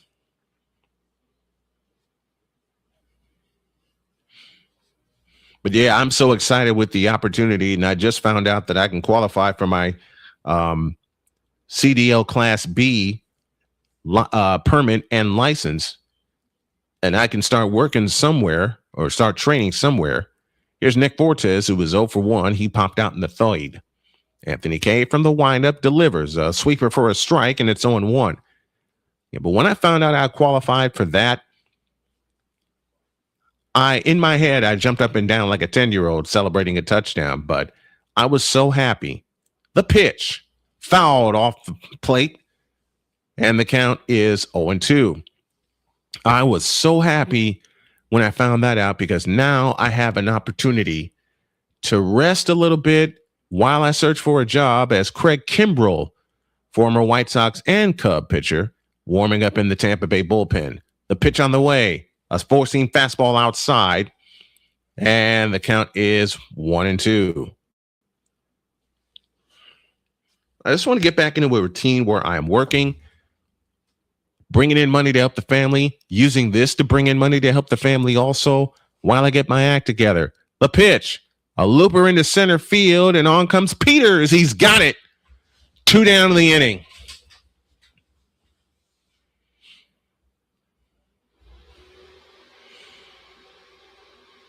We may take a peek at the trade deadline to see who goes where, but the biggest domino is already dropped, and that's Tariq Skubal. He's a Dodger. Now here's Yandy Diaz as K delivers. A strike called with a sweeper, and it's 0-1.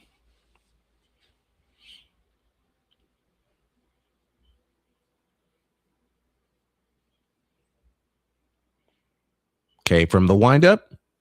And the 0-1, a sinker on the corner, missed it, and the count's even 1-1. 54 pitches now for Anthony K, and he's almost through 5. See if he can get through 5. K from the windup and the pitch. Change up outside, and it's 2-1. But yeah, I have got to do a better job, and I will, of taking care of my physical health, my mental health, and my emotional health, because after cancer, it's been out of control. The pitch on the way, fouled out of play to the right, and the count is even at 2-2.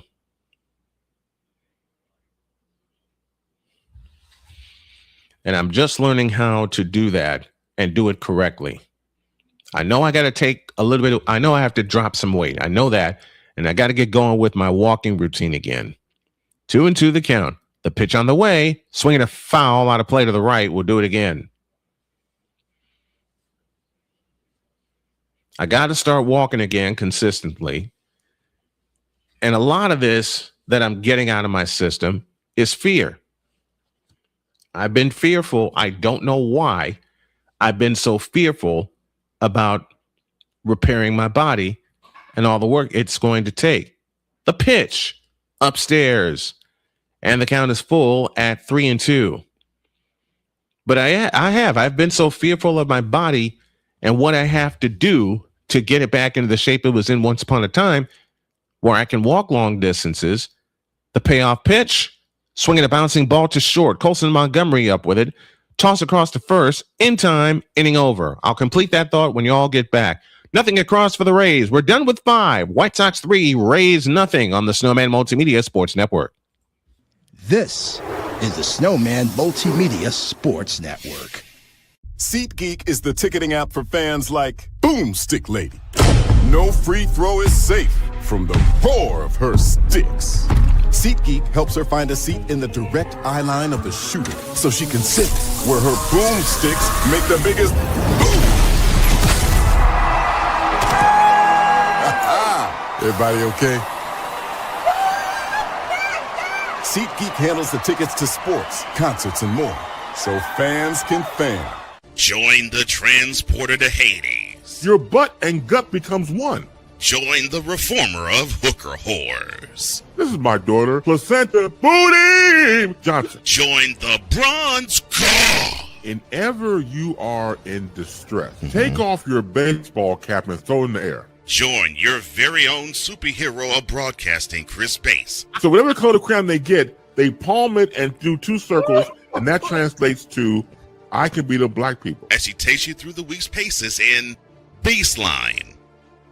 Live every Saturday at 8 a.m. Eastern, 7 a.m. Central, Pacific Time Zone people, just stay asleep when this is on live and just catch the recording. No, I'm sorry. Exclusively on the Chris Bass YouTube channel.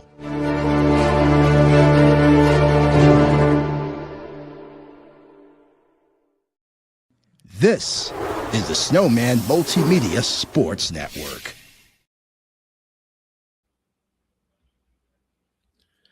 We head to the top of the 6th inning. The White Sox lead the Rays 3-0. Anthony K is through 5.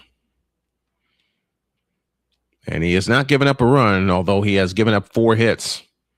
A lot of White Sox fans in Tampa. And as I mentioned earlier, the White Sox began to travel well, and I will say after the Toronto series at home. Craig Kimbrell now on to pitch in his 33rd game, 32 and a 2/3 innings pitched. He has a 4.41 ERA. So Griffin jacks. Here's the pitch to Colson Montgomery, is fouled out of play for strike 1. So Griffin jacks, goes 5 innings, gives up 3 runs, 1 earned with 4 hits. He didn't walk anybody and he struck out 6. That's the unofficial line. Kimbrell from the set delivers. Swing and a miss on a changeup. And 0-2. Kimbrell was a premier closer once upon a time. First with Atlanta and then with Boston. And time is called. Kimbrell steps off the rubber. Colson Montgomery gets back in to the batter's box.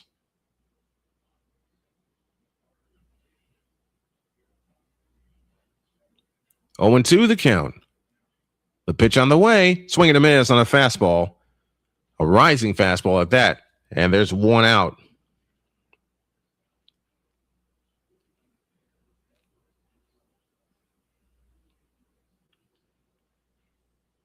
Here is Andrew Benintendi. For the last time he was up in the 4th inning, he just blasted 1 out of the ballpark to give the White Sox this current 3-0 lead. The pitch to Andrews, swing and a miss on a fastball. And the count is 0-1.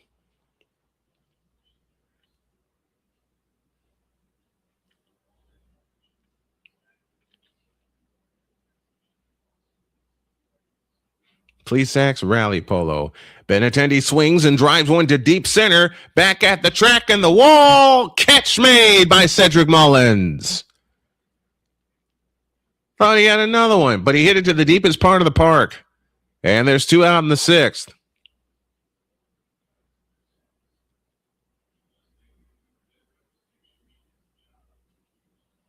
Now here's Tristan Peters, who is 1 for 2 on the day, facing Craig Kimbrell for the first time.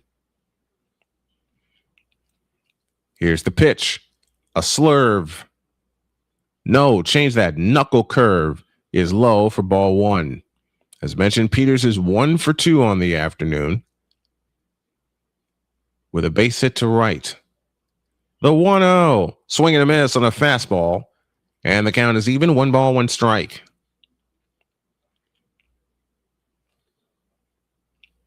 Peters hitting at .268. 6 homers, driven in 38. From the set position, the pitch. Outside, and it's 2-1 to Tristan Peters.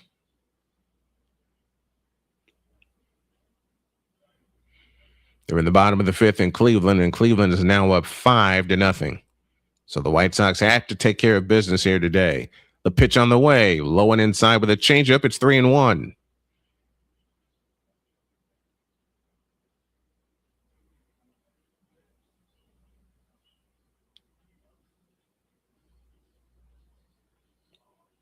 Three and 1 the count. The pitch on the way is ball 4, and Peters reaches for the second time.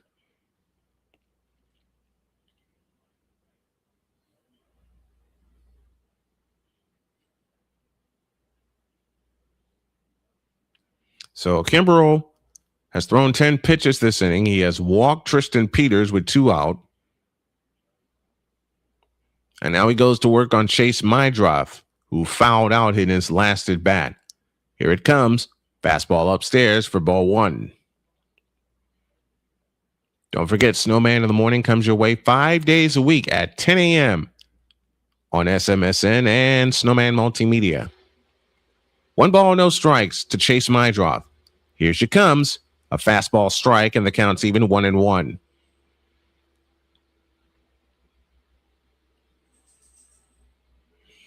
One ball, 1 strike the count. Mydroth 1 for 2 on the day. He poked a single to right in the 3rd.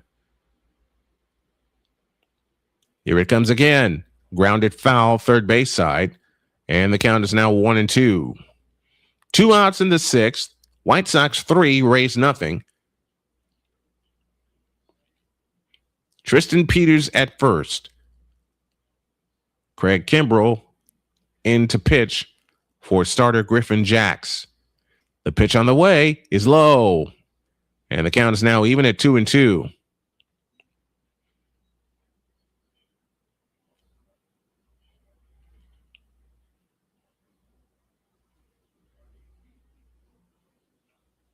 Kimbrell gets his sign. Now quickly comes set as he deals the 2-2 to Mydroth.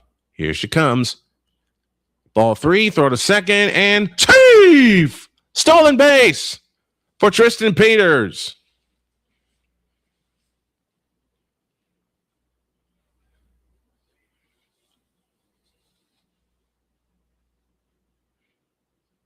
Good jump by Peters, one of the fastest players on the ball club.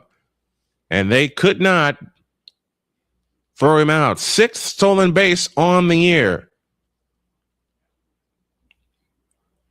The 3-2 to Mydroth is ball 4 on a fastball outside.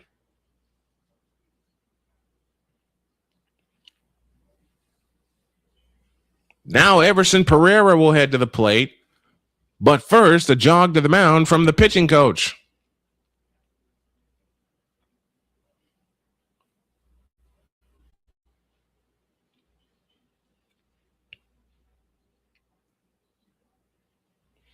Kimbrell got the first 2 men out very easily.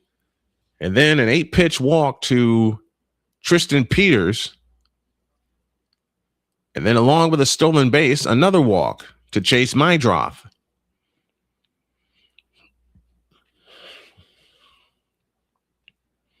So they're going to leave Kimbrell in to see if he can wiggle out of this. 2 on, 2 out.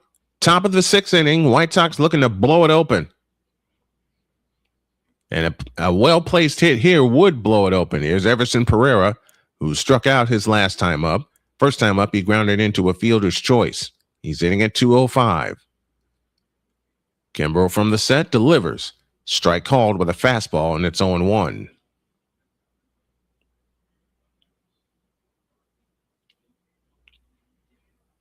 Oh, 0-1 the count to Everson Pereira, playing right field for Braden Montgomery. The 0-1 pitch, slapped foul to the right, and the count is 0-2. Good inside-out swing by Pereira, trying to go the other way.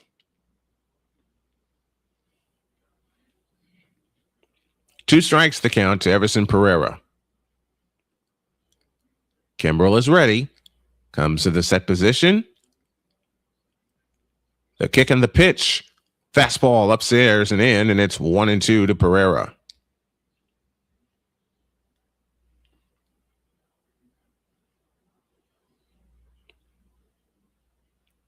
Pereira's ready. So is Kimbrel. The 1-2. But Kimbrel steps off first. So you got Peters at second and Mydroth at first. Good speed aboard. So a well-placed one in the gap could get them both home. Here it comes. Fastball missed. They'll take a look, and this might end the inning. No, it won't. That was a ball outside. And I believe the Rays have just lost the challenge. So now the count is even at 2-2.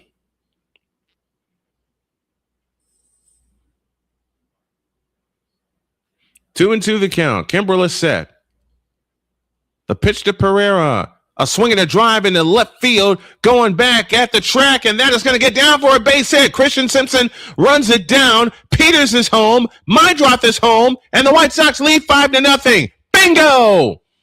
A well-placed hit by Everson Pereira brings home 2 runs. And the White Sox lead 5-0. And that may be it for Craig Kimbrel. A 2-run double for Everson Pereira on a fastball, and he whacked it to left center field, and Christian Simpson couldn't run it down.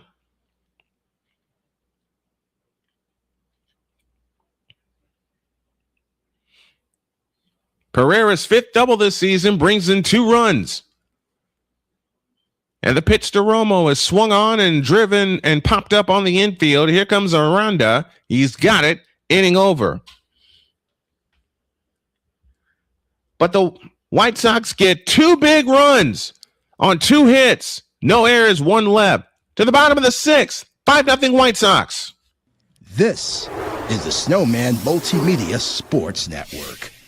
SeatGeek is the ticketing app for fans like Boomstick Lady. No free throw is safe from the roar of her sticks. SeatGeek helps her find a seat in the direct eye line of the shooter so she can sit where her boomsticks make the biggest boom. Everybody okay? SeatGeek handles the tickets to sports, concerts, and more, so fans can fan. Join the transporter to Hades. Your butt and gut becomes one.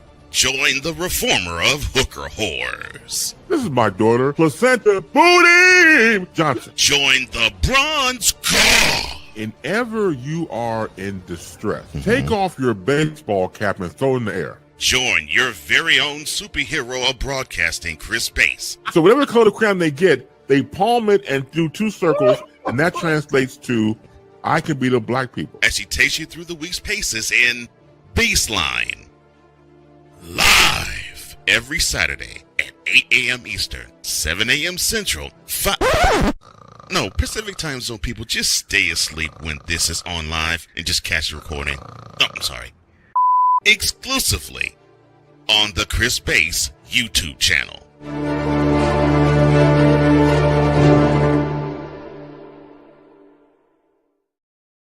This is the Snowman Multimedia Sports Network. I can't believe I am consistently covering my home team, and I love it. We go to the bottom of the 6th, 5-0 White Sox. A 2-out, 2-run double by right fielder, beg your pardon, Everson Pereira has provided a little bit more distance. And now Anthony Kay begins the fifth with a swing and a foul by Aranda for strike one. Man, oh man. Final for Minnesota. The Lynx beat the Fever 108-100. And the Fever stayed in that game the entire time. The 0-1 to Aranda. Slash foul out of play to the left. And the count is 0-2. Anthony Kay into his sixth inning of work.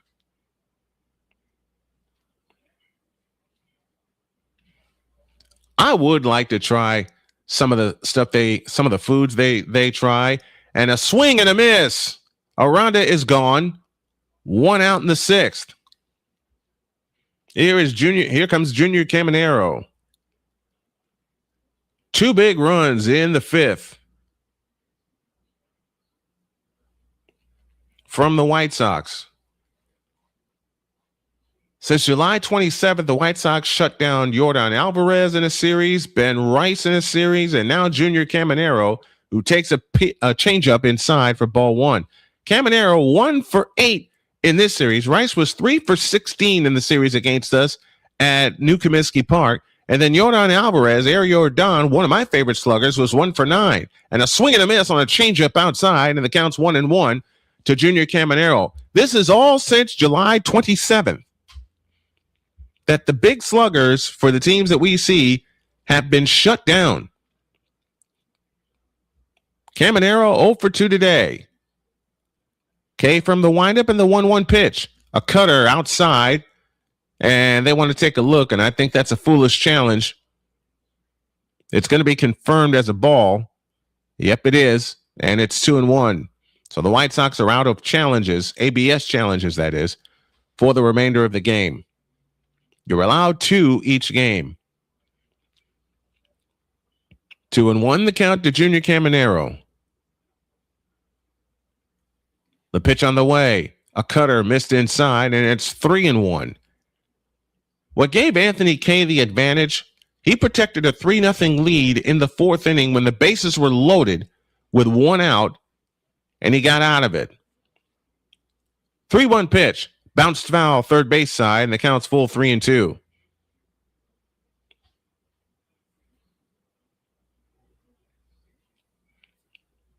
Bottom of the fourth, Yankees lead the Cubs now 2-0. Royals and Rockies go later.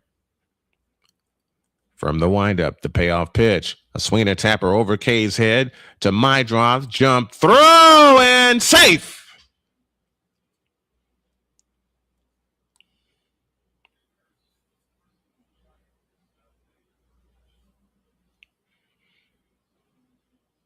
That was a high chopper, and Kay couldn't get to it. Montgomery was playing to pull. Murakami with a great dig at first, but Caminero can run. So 1 out, 1 on here in the bottom of the sixth inning. Anthony Kay has thrown only 69 pitches to date, and I've mentioned it about pitch number efficiency. Here's the pitch. That is whacked into left field, but going back Antonacci. Coming over is Pereira, and Pereira makes the catch, and there's 2 down to the inning. When it left the bat of Velarde, I thought it was out of the ballpark, but it stayed in, and it kind of died in left field. Sox coming for revenge, says Victor Locke. Yes, they are.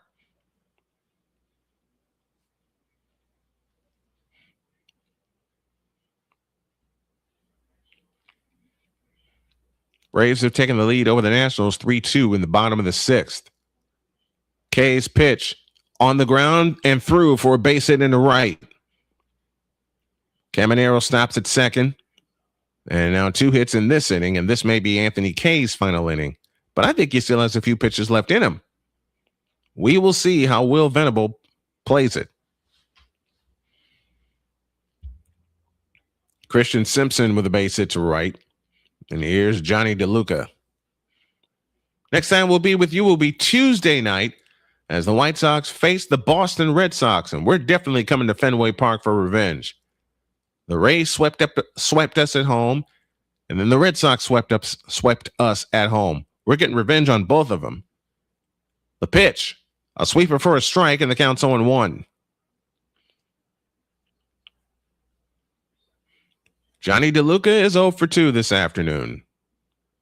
And activity in the White Sox bullpen with Grant Taylor up and throwing. Kay looks at second. And the 0-1 is popped up foul out of play. And the count is 0-2. 5-0 White Sox here in the sixth.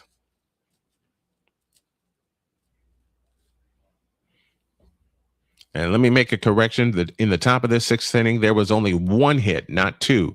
There were 2 walks. Need to make that correction. 0-2 to DeLuca. The pitch on the way. A swing and a bouncer. This is trouble. Put it in your back pocket. Base hit. And now the Rays have the bases loaded again. Second time that Anthony Kay has had to deal with the bases being loaded. Infield hit. So 3 singles in the inning, 2 on the infield. And the pitching coach will come out and talk to Anthony Kay. We're in the bottom of the sixth. It is 5-0 White Sox. 14 pitches this inning for Anthony Kay.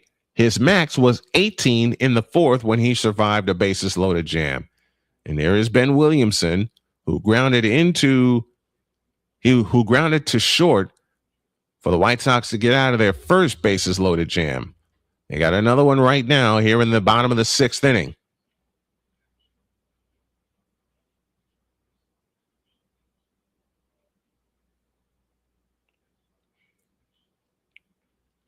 So Anthony Kay settles back on the mound. He'll work from the stretch. Ben Williamson at the plate. Kay looks at second, delivers. A sweeper for a strike, and the count is 0-1.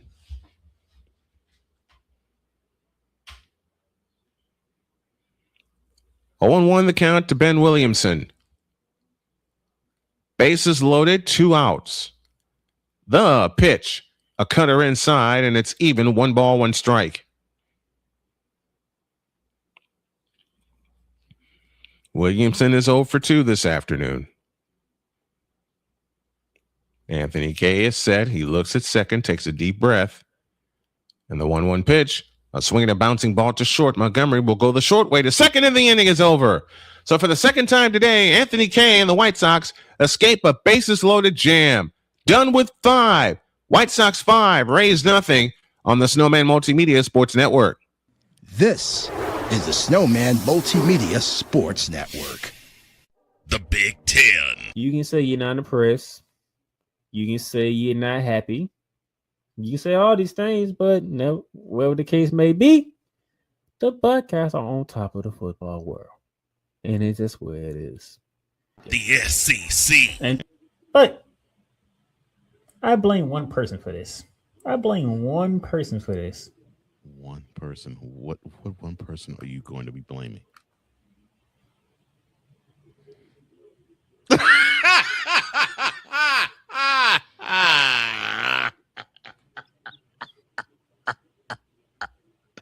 Good.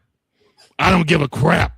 Big 12. That team right there, that is ranked 15, that put up 45 points. Yes, sir. They were picked dead last at the beginning of the season. The ACC. Quote, feeling the blues in Death Valley, close quote.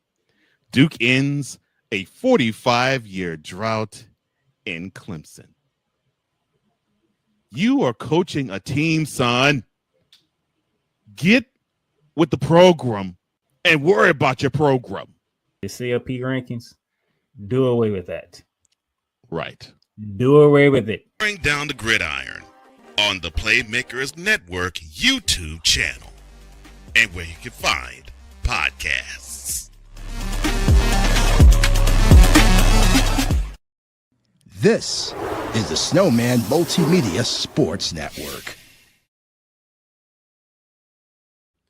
Beginning in September, we introduced to you to That Colts Show. Yes, I cover the Colts and the 49ers, and they're both going to get specialty shows this season on the Snowman Multimedia Sports Network. And beginning this week, you'll see that White Sox show as we look at this team and their drive toward October. Steven Matz, in his 18th game, delivers to Sam Antonacci. It's a strike on the inside corner with a sinker, and the count is 0-1. 5 runs, 5 hits, 1 error for the White Sox. No runs, 7 hits, 2 errors for the Rays. And those 2 big errors opened the scoring for the White Sox. Steven Matz with a 6.07 ERA. The big left-hander kicks and deals. A strike with a sinker, and the count is 0-2. Antonacci is 0 for 3. He reached on an error in the first and scored the first run of the game. The pitch, a curveball outside, and the count is 1-2.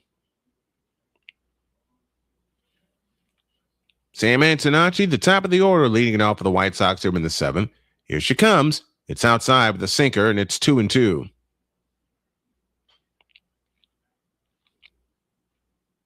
No, I'd love to see Murakami hit another one. The pitch, a swing and a chopper in front to Matz. He turns and throws to first. 1 out in the 7th. Steven Matz, former starting pitcher for the New York Mets. And he has bounced around since then. He played in the 2015 World Series against the Kansas City Royals. Here is Munetaka Murakami. He has struck out twice and he has grounded out. 5-0 White Sox. We're in the top of the 7th. Here's the pitch. A sinker on the corner, missed it. The count's 0-1. Murakami is bent on hitting another one out of Tropicana Field. The pitch. Swinging a foul out of play to the left. And the count's even 1-1. Minnesota, Seattle. Getting ready to start here. They start at 4:10 Eastern, 3:10 Central. Minnesota trying to keep up in the division, and now time is called, and we'll have a short conference on the mound between Fortes and Steven Matz. As mentioned, Steven Matz was a key member of the Mets pitching staff during their playoff run in 2015. They came back to beat the Dodgers in the division series. They swept the Cubs and then lost to the Royals in 5 games in the World Series. Here's a slider outside, and the count is now 2-1.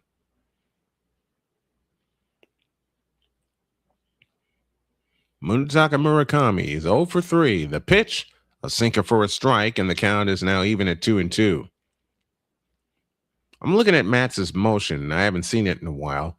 I think he's changed a little bit, and it seems more fluid. It seems more fluid than ever. Here's the 2-2 as he drops sidearm, and Murakami taps one past the pitcher to second. Velarde tosses to first in time, and there's 2 down in the inning.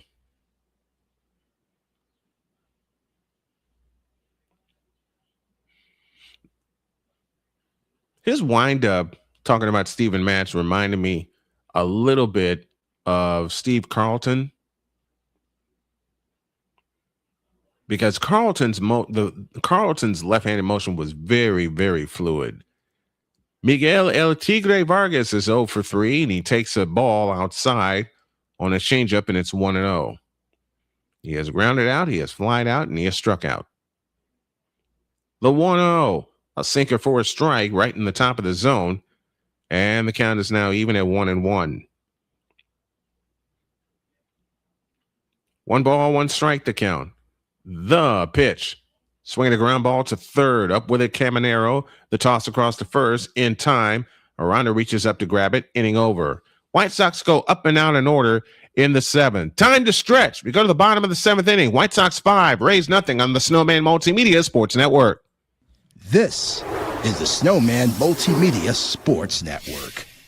SeatGeek is the ticketing app for fans like Boomstick Lady. No free throw is safe from the roar of her sticks. SeatGeek helps her find a seat in the direct eye line of the shooter so she can sit where her boomsticks make the biggest boom. Everybody okay? SeatGeek handles the tickets to sports, concerts, and more, so fans can fan. Join the transporter to Hades. Your butt and gut becomes one. Join the reformer of hooker whores. This is my daughter, Placenta Booty Johnson. Join the bronze car. Whenever you are in distress, take off your baseball cap and throw it in the air. Join your very own superhero of broadcasting, Chris Bass. So whatever color crayon they get, they palm it and do two circles, and that translates to, I can beat up black people. As she takes you through the week's paces in Baseline. Live every Saturday at 8 a.m. Eastern, 7 a.m. Central, No, Pacific time zone people, just stay asleep when this is on live and just catch the recording. Oh, I'm sorry. Exclusively on the Chris Bass YouTube channel.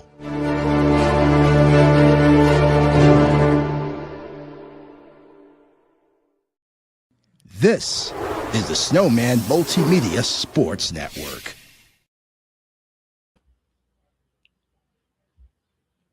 All right, we head to the bottom of the seventh inning. Hope you had a chance to stretch. I certainly did. White Sox lead the Rays 5-0. The next time we'll be with you will be Tuesday when the White Sox go to Boston to tackle the Boston Red Sox in a 3-game series before coming home for a 3-game weekend series against the Cleveland Guardians. So hold on to your seats for that series, folks. We'll have them all on the Snowman Multimedia Sports Network. Quick scoreboard update. Yankees lead the Cubs 2-1. They're in the top of the fifth. The Astros have come back and taken the lead over the Rangers 3-2. They're in the top of the second in Colorado. The Rockies lead the Royals 1-0. Brewers and Angels are scoreless in the top of the second. Everybody else goes later, including Boston and Philadelphia. No, not Philadelphia. I don't remember the game.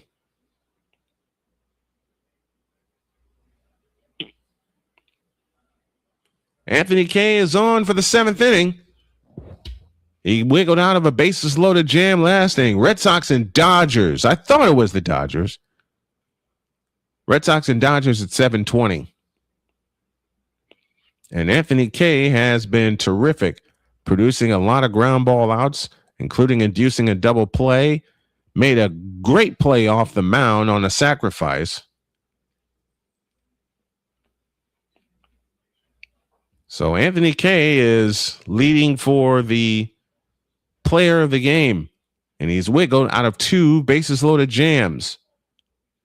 The last 4 games, he has pitched at least 5 innings, along with Nick Schultz, Eric Fetty, and Sean Burke. Here's the pitch, a sweeper inside for ball 1 to Cedric Mullins. 8-9-1 due for the Rays here in the 6th inning. Here in the 7th inning, I beg your pardon. I am so sorry. Here's the pitch. Swing and a miss on the counts 1-1. A sweeper. Kay has mixed up his pitches very, very well.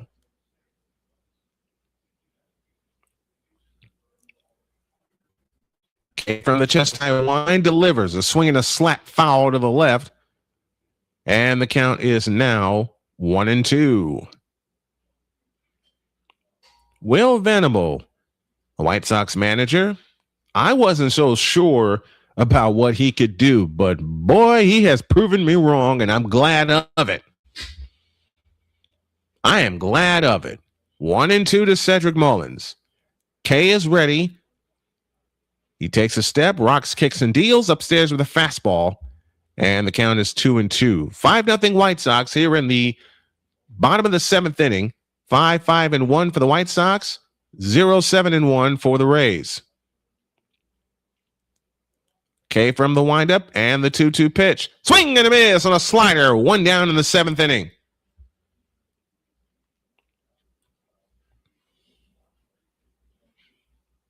Anthony Kay showing why he is the ace of the staff. And this White Sox pitching staff, as the season has gone on, yes, they have some holes in it, but they have gotten a lot of confidence. Nick Fortes at the plate takes a cutter outside for ball one.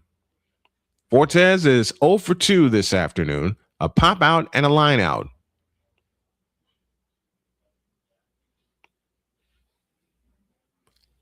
Ray from the windup delivers a sweeper up and in, and it's 2-0. The postgame will come your way after our broadcast is complete, and we'll get you ready for Tuesday night. From the chest high wind, the pitch, a swinger bouncer foul, third base side, and the count is 2-1.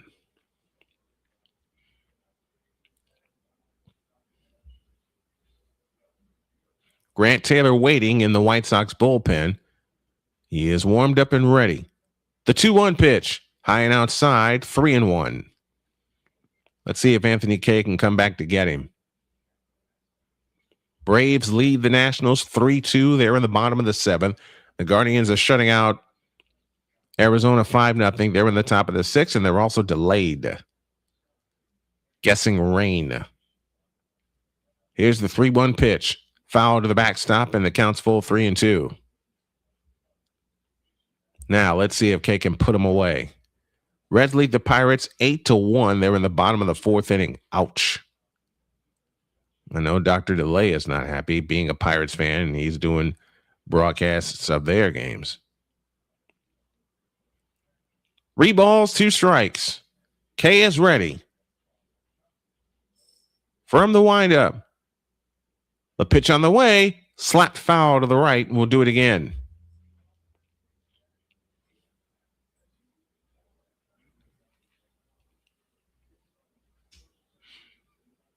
$11 pitches now in the inning for Anthony Kay. The first inning to me was the key to Kay's performance because he only threw 5 innings and was working with the lead.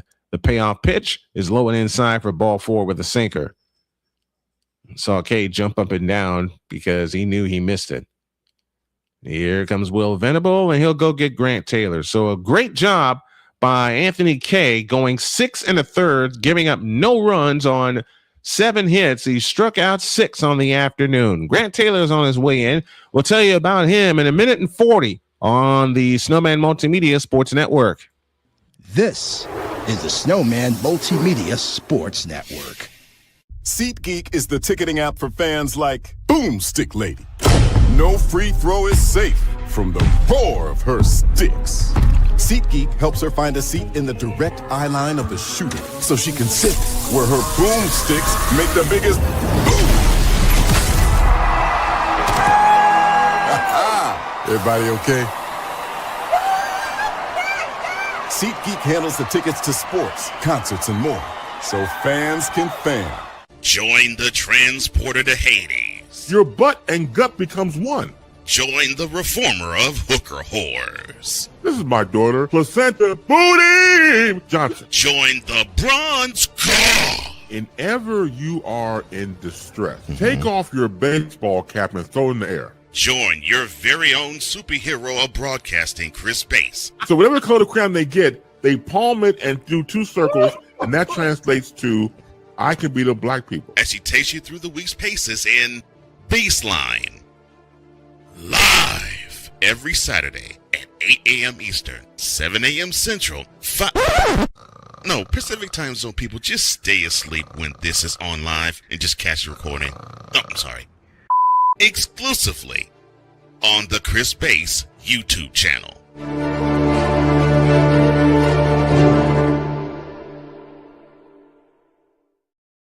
This is the Snowman Multimedia Sports Network. While we await Grant Taylor to come in from the bullpen, we know Anthony Kay went 6 1/3, allowed no runs, and got an ovation from the crowd at Tropicana Field. Very, very cool. When baseball fans, no matter what team you root for, appreciate a great pitching performance, they give you a standing ovation for it. He got an ovation for that. Very, very cool. Now it's time for the White Sox to finish this game and win it, as Grant Taylor, the hard-throwing right-hander, comes in for Anthony Kay. who goes 6 1/3. For Taylor, this is his 41st appearance, 54 2/3 innings pitched, with an ERA at 2.47. Grant Taylor now on to pitch for the White Sox, making his 41st appearance. He'll deal with Junior Caminero, and Caminero blasts, or Yandy Diaz, I should say, blasts one down the right field line, hooking foul and out of play for strike one. Great pitching performance by Anthony Kay. The first inning, where he threw only 5 pitches, established his control and eased in line for the win. Meanwhile, for Tampa Bay, Griffin Jacks is in line for the loss. Taylor from the set position, the kick in the 0-1, a curveball for a strike, and it's 0-2. But I mentioned all afternoon about pitching efficiency. The 5-pitch first inning set the table for the White Sox today. Yandy Diaz is 0 for 3. Taylor sets and deals. A swing and a chopper foul will do it again. And for Anthony Kay, he really frustrated these Rays hitters. In particular, Junior Caminero, and in particular, Yandy Diaz. Taylor sets and the 0-2 pitch. A foul out of play to the left will do it again.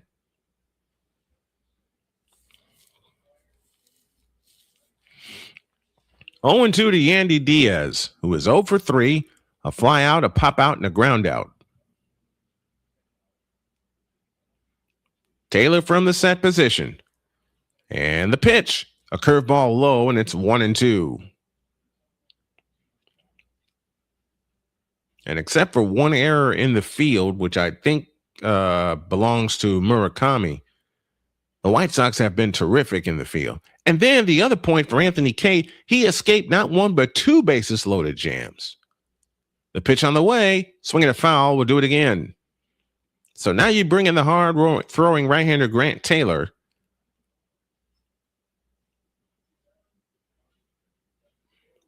And I still ask the question for the White Sox with the trade line be tomorrow. Who's going to be their closer?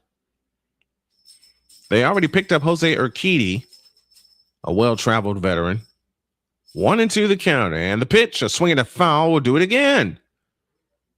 Tell you what, Yandy Diaz is persistent and consistent. This will be the 8th pitch in the at-bat.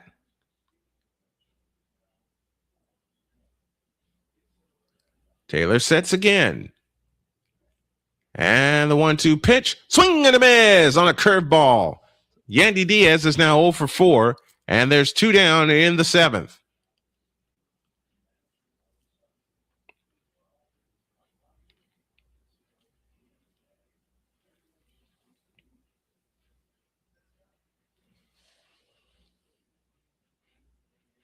That curveball dropped off the table at 82 miles an hour.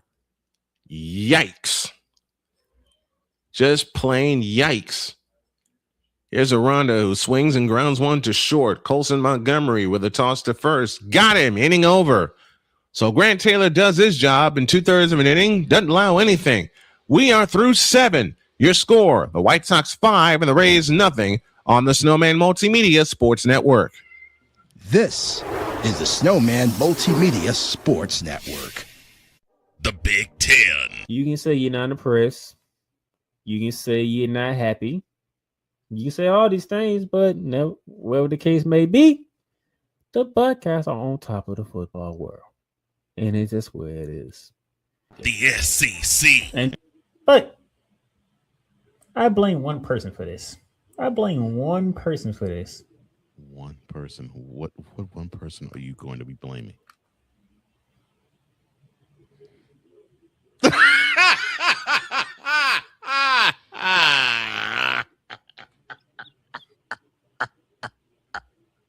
Good. I don't give a crap. Big 12. That team right there, that is ranked 15 that put up 45 points. Yes, sir. They were picked dead last at the beginning of the season. The ACC. Quote, feeling the blues in Death Valley, close quote. Duke ends a 45-year drought in Clemson. You are coaching a team, son. Get with the program and worry about your program. The CLP rankings, do away with that. Right. Do away with it. Bring down the gridiron on the Playmakers Network YouTube channel and where you can find podcasts. This is the Snowman Multimedia Sports Network.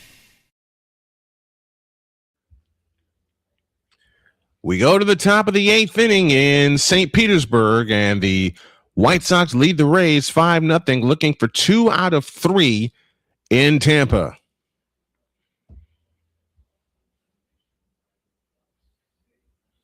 Waiting for the feed to come back. Here we go. Now we start the 8th with Colson Montgomery and a new pitcher for Tampa Bay as Montgomery slaps one foul for strike 1. Alex Cook on to pitch, making his second appearance. He's pitched 2 innings, doesn't have an ERA. 0-1 the count. Cook from the windup delivers. Strike 2 on the inside. 0-2 to Colson Montgomery, who was 1 for 3. He has also scored a run. As mentioned, our next broadcast is Tuesday when the White Sox visit the Boston Red Sox. And Shane Lake just may join me for that 3-game series. Here's the pitch. A fastball outside, and it's 1-2. Montgomery doubled in the first and scored a run, which basically sent the White Sox on their way. The wind and the 1-2 pitch, swinging a pop-up foul. Fortes gives it a look, and it lands out of play. And the count remains at 1-2. After the game, we'll wrap it up by giving you the final box score and our player of the game. And for me, right now, that guy is Anthony Kay. The pitch.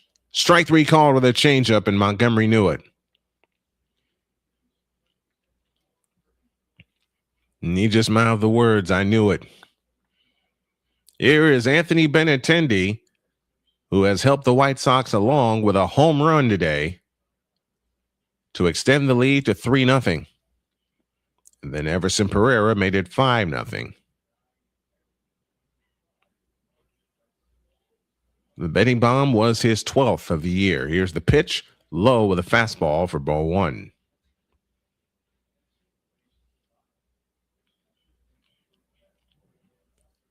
Tell you what, Tropicana Field against the White Sox has been one of their house of horrors. The pitch, fastball low, and it's 2-0. Anthony Benintendi with a home run back in the 4th inning off Griffin jacks. And at that time, it extended the lead to 3-0. Is a swing and a drive to right. Back on it, DeLuca in front of the track. He makes the catch, 2 down in the 8th.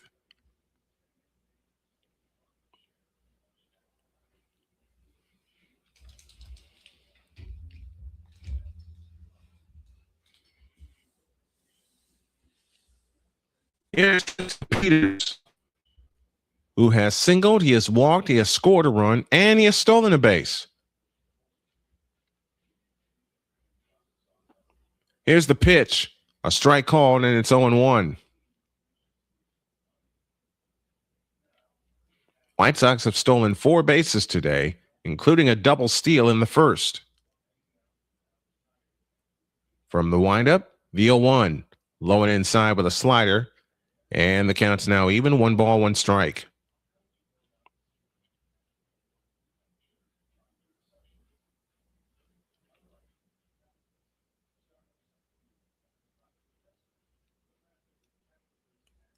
The windup and the 1-1, a swing and a pop-up. That is foul and out of play.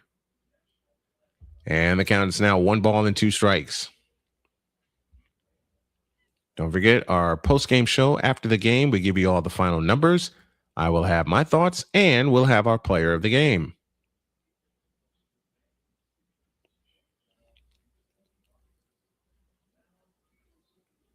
From the windup, here's the pitch, a slap foul to the left.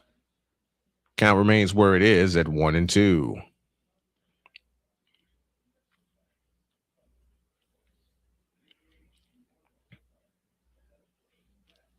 I'm on the few ballparks I know, Tropicana Field, that does not have an upper deck.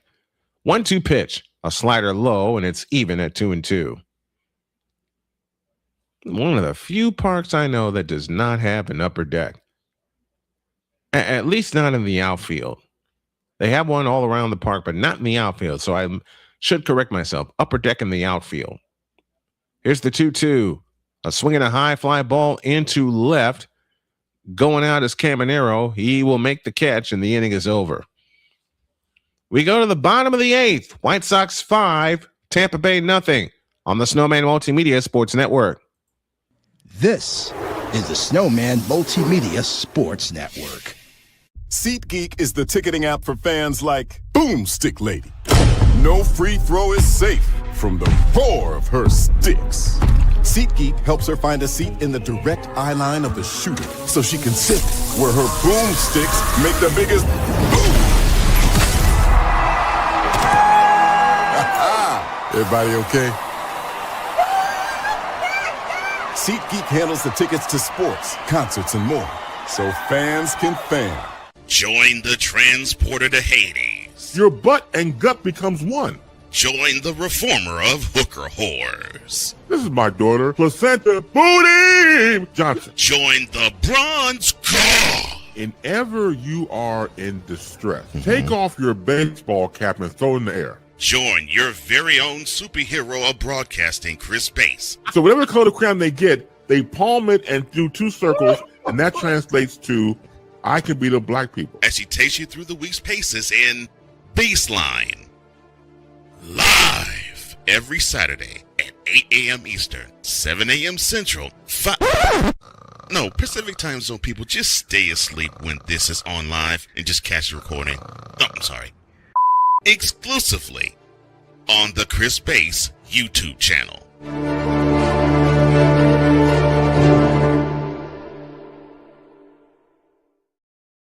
This is the Snowman Multimedia Sports Network. I never got a chance to do trivia, so I will do it here as we move to the bottom of the 8th inning.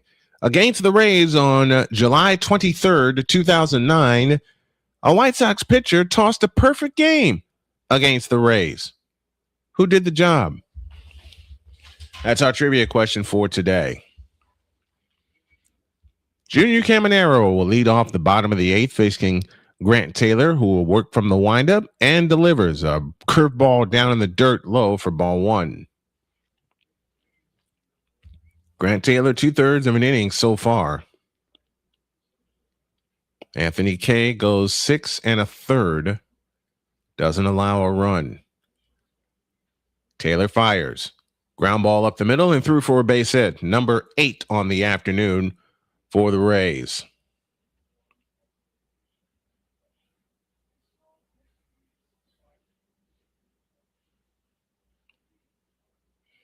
So finally, Junior Caminero reaches base, and Ryan Velarde will step to the plate.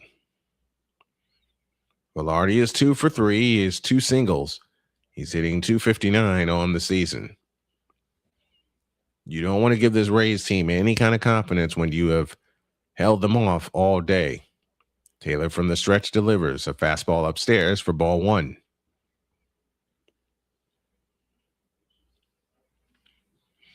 I'm going to cover the Blackhawks this year, the Colts, the 49ers. It's going to be fun. The pitch is a strike, and the count's even 1-1. And I'm still going to stay to my 1 game per day rule health-wise. So one week I may feature the Colts. The other week I may feature the 49ers. But it also depends on the day. The pitch. Swinging a foul out of play to the right, and the count's 1-2.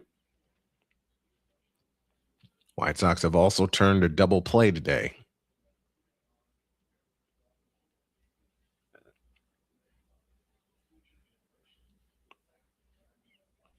Marlins lead the Mets 1-0. They're in the bottom of the 8th inning at Citi Field. The 1-2 pitch is a slider low. And the count is now even at 2-2. No outs in the bottom of the 8th. Junior Caminero on at first.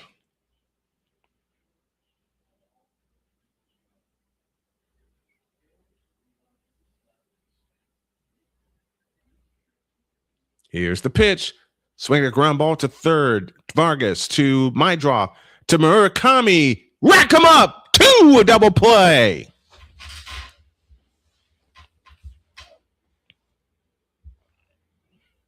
I know I got to clean up that call, but man, it's exciting. And I just mentioned they had turned a double play today. Now they've turned 2 double plays.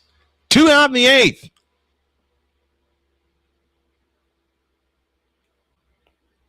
Did I mention that Murakami has been so solid for us at first base?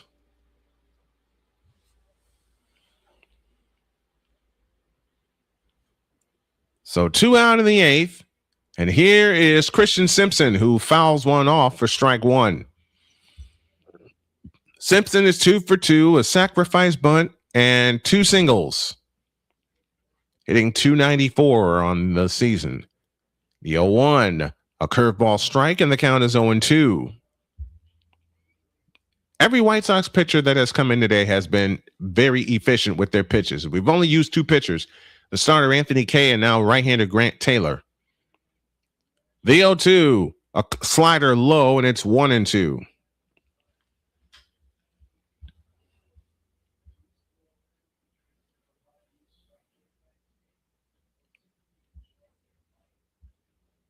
One ball, 2 strikes.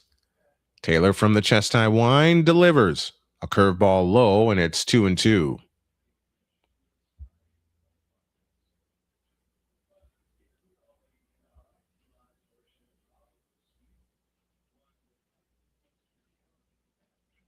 Two balls, 2 strikes. The kick and the pitch. A swing and a bouncing ball to short. Montgomery with a long throw, and he threw it away.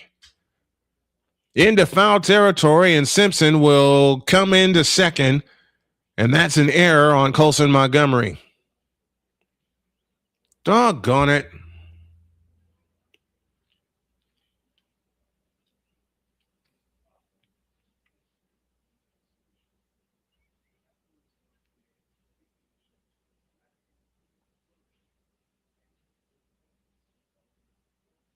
And Simpson can run. Second error of the day. Beg your pardon. Second error of the day for the White Sox. Each team has now committed 2 errors on the season. That 2-base error, courtesy of a throwing error from Colson Montgomery. Here's the pitch. Swing a bouncing ball. What a stop by Vargas at third. The toss across the verge. In time, inning over. What a stop by El Tigre. Miguel Vargas to retire Johnny DeLuca. Hang a star on that one. We go to the 9th. White Sox 5, Rays nothing on the Snowman Multimedia Sports Network. This is the Snowman Multimedia Sports Network. The Big Ten. You can say you're not impressed. You can say you're not happy. You can say all these things, but no, whatever the case may be, the Buckeyes are on top of the football world. And it's just where it is. The SEC. But I blame one person for this. One person? What one person are you going to be blaming?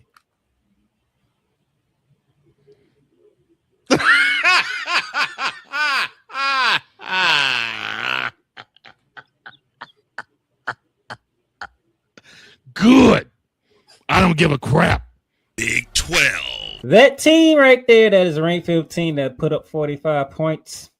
Yes, sir. They were picked dead last at the beginning of the season. The ACC. Quote, feeling the blues in Death Valley, close quote. Duke ends a 45-year drought in Clemson. You are coaching a team, son. Get with the program and worry about your program. The CLP rankings, do away with that. Right. Do away with it. Bring down the gridiron on the Playmakers Network YouTube channel and where you can find podcasts. This is the Snowman Multimedia Sports Network. To the top of the ninth inning, and I owe you guys a little something we'd like to call an identity because I didn't identify the 5-4-3 double play. I was so excited that they turned it because this Rays team can rally at any minute. And then the outstanding, fabulous play by Miguel Vargas to get the out at first because that ball was ticketed for left field. Chase Mydroth will lead off the ninth inning against Alex Cook. Here's the pitch. A strike called and the count's on 1. Mydroth 1 for 2 this afternoon. He poked a single to right earlier. He also scored a run. Here's the pitch. A swing and drive into left center field. That's going to get down for a base hit. Christian Simpson cuts it off. Mydroth stays at first with a ninth inning single. Hit number 6 for the White Sox this afternoon.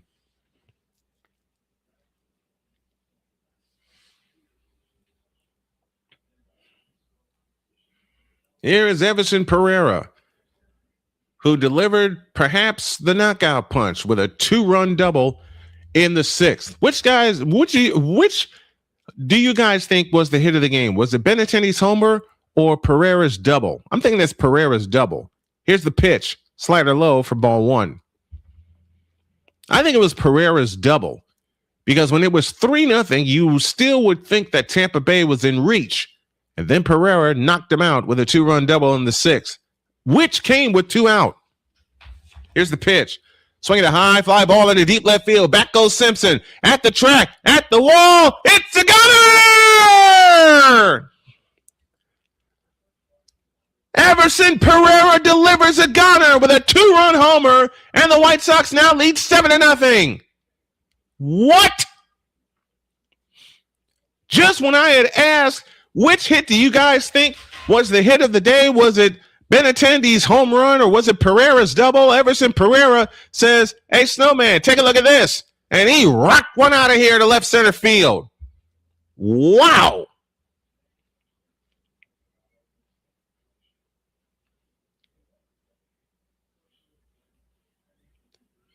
And that call, it's a goner. That's for you, John Rooney. That's the voice of most of my home runs back home in Chicago. Wow. Everson Pereira has driven in 4. Here's the pitch. Slapped foul out of play by Drew Romo for strike 1. You know what? We may have to split the Player of the Game award between Anthony Kay and Everson Pereira. He has a 2-run homer and now a 2-run double. Well, reverse that. The pitch to Romo, a strike, and it's 0-2.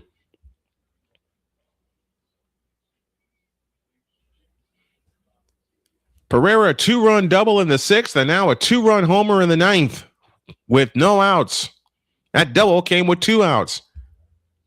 I think that slammed the door, but if it wasn't all the way shut, it is now. Swing and a miss, and Romo is gone. 1 out in the 9th. Holy catfish. Everson Pereira just may have a part of the Player of the Game.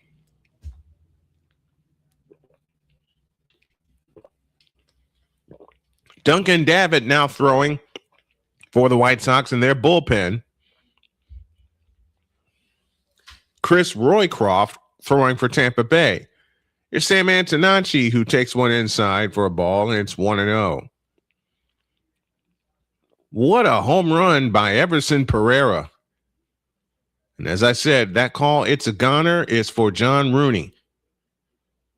Here's the pitch. It's inside, and it's 2-0. Antonacci 0 for 4, reached on an error in the first, scored in the first, and that started the whole darn thing, scoring-wise. Cox works first base side of the rubber and delivers a fastball for a strike, and it's 2-1. They're still delayed in the top of the 6th. Cleveland 5, Arizona 0.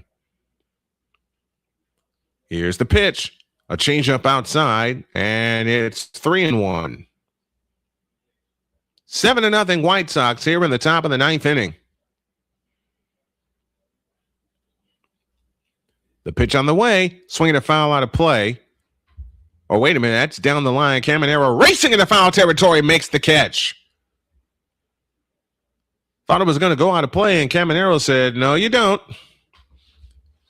He took off from third base, raced into foul territory, and made the catch. 2 outs in the ninth.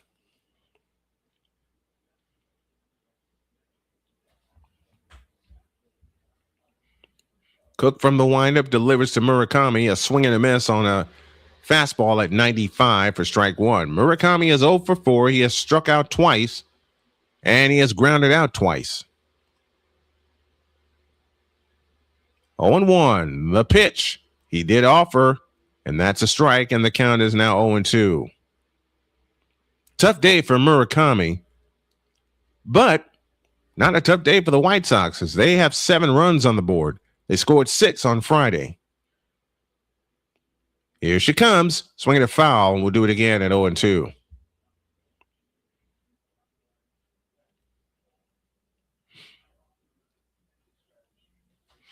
When I started covering the White Sox, I got all kinds of flack saying, "Oh, you should have started from early in the season."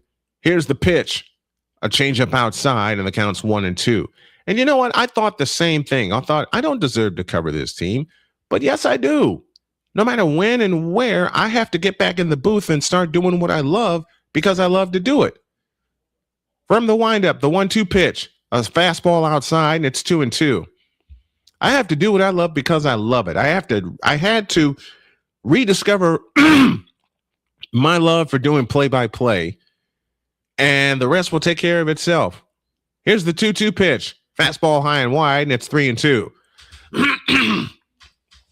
I had to rediscover my love for the craft, number one, because I was so upset about how many people were doing this on YouTube and just, for me, ruining it.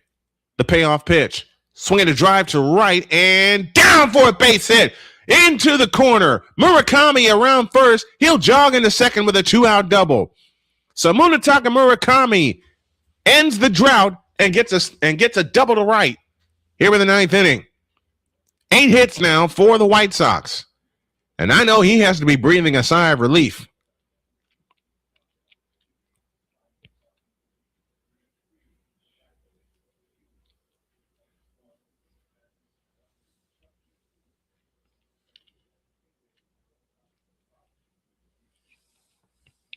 Murakami with his 10th double of the season.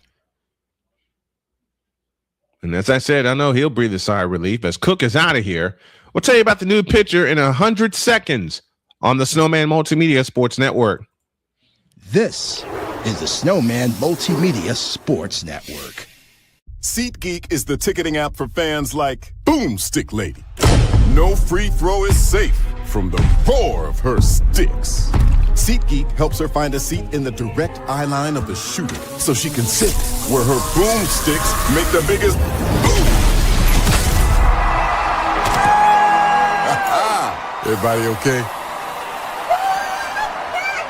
SeatGeek handles the tickets to sports, concerts, and more, so fans can fan.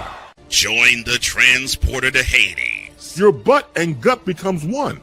Join the reformer of hooker whores. This is my daughter, Placenta Booty Johnson. Join the bronze claw. Whenever you are in distress, take off your baseball cap and throw it in the air. Join your very own superhero of broadcasting, Chris Bass. So whatever color crayon they get, they palm it and do 2 circles, and that translates to, I can beat up black people. As she takes you through the week's paces in Baseline. Live every Saturday at 8 a.m. Eastern, 7 a.m. Central, Pacific Time Zone people, just stay asleep when this is on live and just catch the recording. Oh, I'm sorry. Exclusively on the Chris Bass YouTube channel.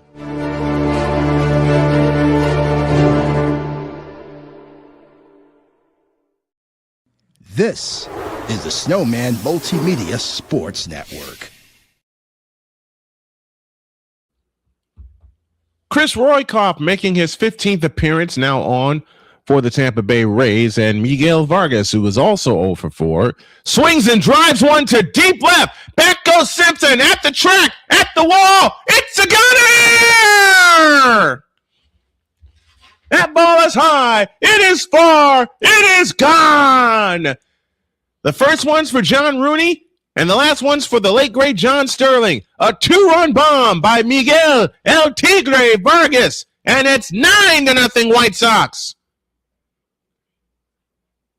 As I said after Pereira's homer, what? That was a bomb on the first pitch he sees. Miguel Vargas has hit 2 home runs this series, one Friday and one today.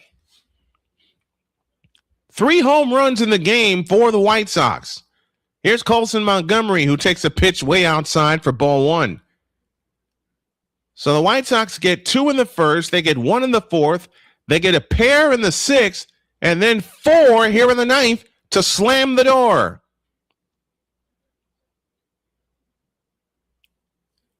Here's the pitch. Swinging a foul out of play. And the count's even 1-1. Colson Montgomery is 1 for 4 with a double. 9-0. The White Sox with the lead, and they're going to take some momentum to Boston.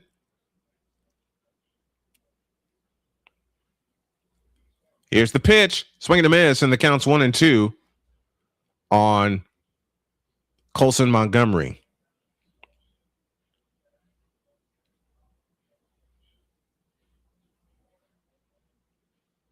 One ball, 2 strikes, 2 outs. 4 runs in here in the top of the 9th for the White Sox. On 4 hits, a single, a double, and 2 home runs. 1-2 pitch, swing and a miss. He struck him out on a fastball, and that takes care of that. But the White Sox get 4 extra runs on 4 hits, no errors, and nobody left. We go to the bottom of the 9th. White Sox 9, Rays nothing on the Snowman Multimedia Sports Network. This is the Snowman Multimedia Sports Network. The Big Ten. You can say you're not impressed. You can say you're not happy. You can say all these things, but no, whatever the case may be, the Buckeyes are on top of the football world. And it's just where it is. The SEC. But I blame one person for this. One person. What one person are you going to be blaming?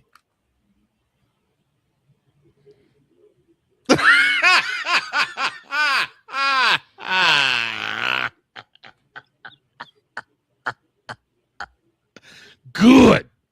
I don't give a crap. Big 12. That team right there that is ranked 15 that put up 45 points. Yes, sir. They were picked dead last at the beginning of the season. The ACC. Quote, feeling the blues in Death Valley, close quote. Duke ends a 45-year drought in Clemson. You are coaching a team, son. Get with the program and worry about your program. The CLP rankings, do away with that. Right. Do away with it. Bring down the gridiron on the Playmakers Network YouTube channel and where you can find podcasts. This is the Snowman Multimedia Sports Network. We begin the bottom of the 9th with a shout out to Nikki Nicholas, who is joining us in the chat this afternoon. 3 in Boston, and then we go home for 6. 3 with Cleveland and 3 with Cincinnati before we hit the road again. Important game lookout here. Rangers and Astros tied at 3. They're in the top of the 7th. And now here's a slash to left, and that ball is gone. Oh, there goes the shutout. Ben Williamson with a first pitch home run, and it's now 9-1. Doggone it. I wanted a shutout since they shut us out yesterday. First pitch in the 9th inning leaves the yard, and it's 9-1 in favor of the White Sox. Davitt is now on to pitch, and he dropped down sidearm with that delivery. Tomorrow, we're going to talk a lot of baseball on Snowman in the Morning. Here's the pitch to Mullins, up and in for ball one. Mullins 0 for 3 on the afternoon. As mentioned early in the game, former Oriole. The pitch is a ball inside with a fastball, and it's 2-0.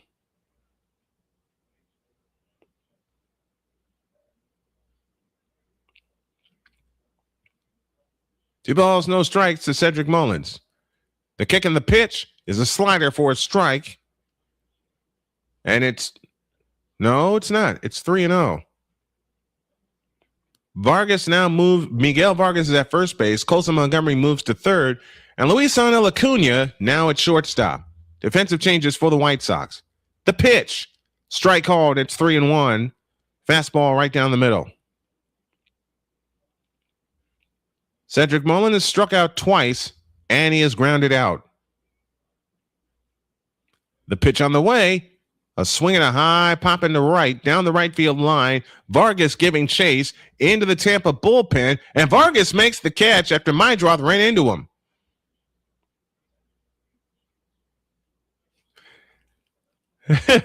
Victor Lagos, wait, what? Snowman, how many times we got to go through this? Nobody talks about baseball, and if you all know the obvious joke from the morning show, you know what I could play next, but I'm talking baseball right now, and we're not going to do that yet. They go to the bottom of the ninth at Citi Field, and it's 2-0 Marlins. Nick Fortes at the plate takes one outside for ball one. And now Ryan McCarthy's in on the fun. Nick Fortes is 0 for 2. He walked in the 7, takes a sinker for a strike, and it's 1-1. Ryan McCarthy with us from Saratoga to Yote says, wait, black man talking baseball? Dun, dun, dun!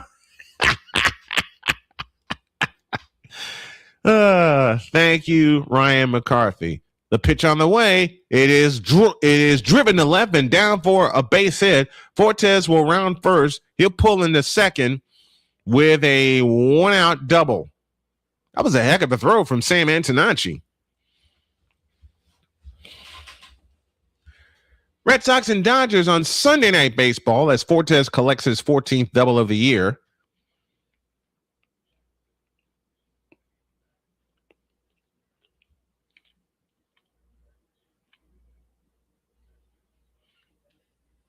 And with one out and one on, we're back to the top of the order in Yandy Diaz. No, we're not. We have a pinch hitter. And we'll tell you the idea of the pinch hitter in a moment. Davitt from the set position. Kicks, deals. Bouncer foul, first base side for strike one. And it's Palacios who is hitting for Yandy Diaz. Richie Palacios hitting .226, 4 homers, and 30 runs batted in. 0-1 the count with Fortes at second. Davitt sets the pitch. Swinging a pop-up. Foul and out of play, and the count's 0-2. And yes, Ryan McCarthy, Victor and I, both black men, will be talking baseball tomorrow on Snowman in the Morning. And Allison Moran also will join us. And this week, I'm going to get Deb Whitkus to join us. 0-2, the pitch. A sweeper inside, and it's 1-2. This is going to be a fun week on the morning show. I'm telling you, this is going to be a fun week on the morning show. 1-2 the count. Davitt sets. The pitch. Swing and a miss on a fastball. So Davitt strikes out Palacios, and now there's 2 out in the 9th inning.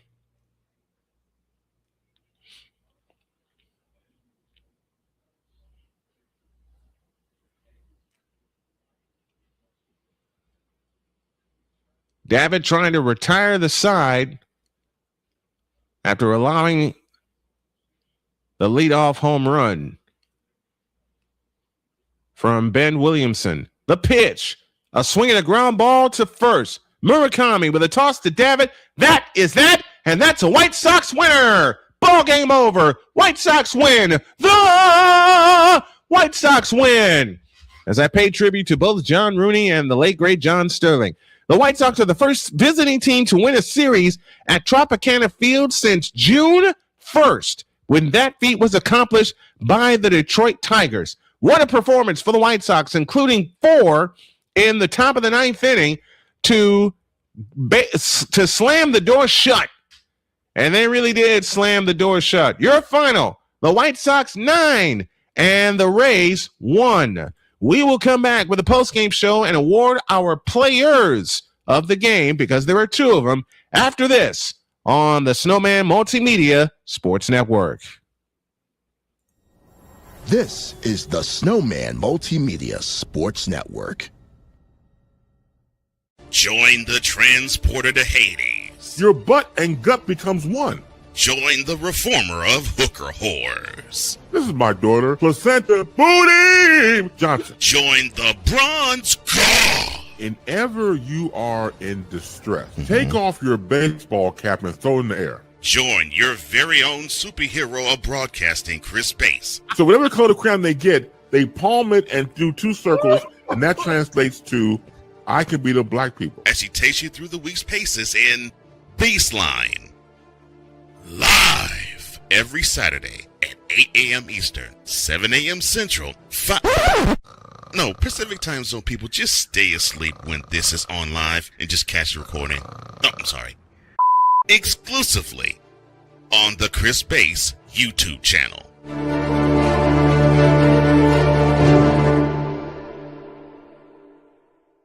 Join Ryan McCarthy. I became a Jets fan because Kurt the Frog was my favorite Muppet because he was green, and the Jets wore green. That's how I became a Jets fan.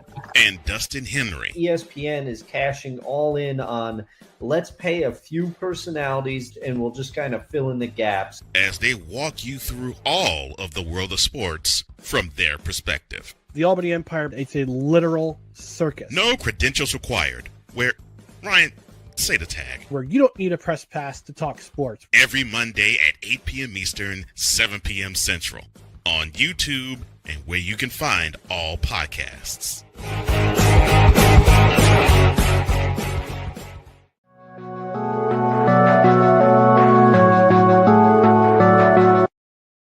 I want to do a TED Talk, but I don't have anything to talk about yet. I'm getting there. Life is for the living. We're not here that long. You can learn anything you want to learn without any money spent. What do I really enjoy? What do I really want out of life?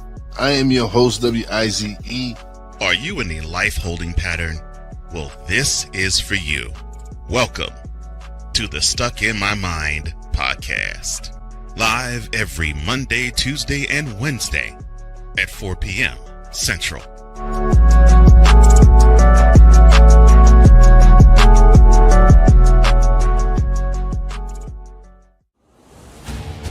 This is the Snowman Multimedia Sports Network. Have mercy. What a performance by the White Sox. Welcome back to that postgame show on the Snowman Multimedia Sports Network. Final score, 9-1 in favor of the White Sox. A 4-run 9th inning put the game out of reach. Final totals on the board for the White Sox, 9 runs, 9 hits, and 2. I clicked the wrong button. I apologize for that. Here we go. 9 runs, 9 hits, and 2 errors, 4 left on base. For the Rays, 1 run, 11 hits, 2 errors. They left 10 on base. Anthony Kay is your winner. He is now 8-5. Griffin Jacks takes the loss. He is now 6-9. We'll get to our players of the game in just a moment.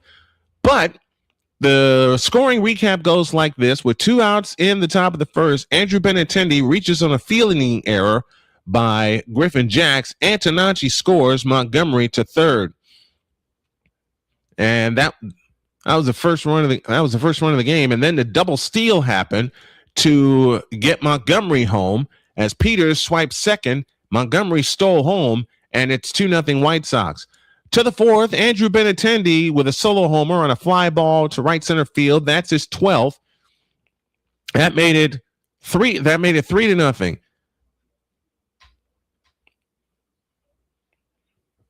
Am I looking at the right recap here? Hang tight. Well, you know what? I'll do this from memory. White Sox got 2 in the first. They get the Benintendi home run in the fourth, making it 3-0. And then Everson Pereira emerged with a 2-run double in the sixth, making it 5-0. And then in the ninth, a pair of 2-run homers, including one by Everson Pereira. Miguel Vargas supplied the other one, and that's your and the White Sox win it 9-1. A solo home run by Ben Williamson in the ninth gave Tampa Bay their only run of the game. This game was played in 2 hours and 40 minutes with an attendance of 23,559 at Tropicana Field. Now for our players of the game. The first player of the game is Anthony Kay. He goes 6 1/3 scoreless innings, was absolutely terrific. And as I mentioned earlier in the broadcast, his first inning where he only threw 5 pitches was the key. That set the White Sox on their way, especially after they get 2 unearned runs in the top of the inning. Those factors right there put Anthony Kay at ease and set the White Sox on their way. The second player of the game is Everson Pereira, who was 2 for 4. He had a 2-run homer in the ninth, and he drove in 4. 2 in the sixth on the double, and 2 in the ninth on a home run. And an honorable mention for Miguel El Tigre Vargas, who went 1 for 5 with a 2-run homer in the ninth inning as well. Man, this was good to do. It's good to be back in the booth. It's good to be doing games again and not letting fear take control. If you have a dream, chase it until you catch it. No matter what happens, who happens, or why it happens. Chase your dreams with not a reckless abandon like I did, but chase it like it's something you want and feel very, very badly, and chase it like you can't get enough of it. Chase your dreams. Don't let anybody, and I will borrow, to close up shop, I'll borrow the words of my late dad, William Otis Snow Jr. Don't let anyone, not your mother or me, stop you from chasing your dreams. Don't let anyone stop you from chasing your dreams. I'm chasing mine, and I'm catching mine as I enter year 31 in the booth. Thank you all for tuning in and listening today. I really appreciate it. Thank you to the folks at the Worldwide Sports Radio Network for tuning in. Also to the folks on WJKS in Indianapolis, Indiana, our flagship station, for tuning in as well. Final score, White Sox 9, Rays 1. White Sox move 3.5 in front in the division, depending on what happens later with Cleveland and Minnesota. Our next broadcast for you will be Tuesday. It'll be a simulcast, and we're going to be on 4 radio stations: WOSJ, KJBS, WJKS, and WSMN. We'll be on all of those on on Tuesday, as well as the Worldwide Sports Radio Network. Let me shout out also the Shady Sports Network for allowing us to broadcast on their network as well. I'm just so excited I get tongue-tied most of the time. Final score, White Sox 9, Rays 1. The preceding has been a presentation of the Snowman Multimedia Sports Network. Copyright 2026 under the umbrella of Snowman Multimedia. We'll see you Tuesday night from Boston. So long, everybody.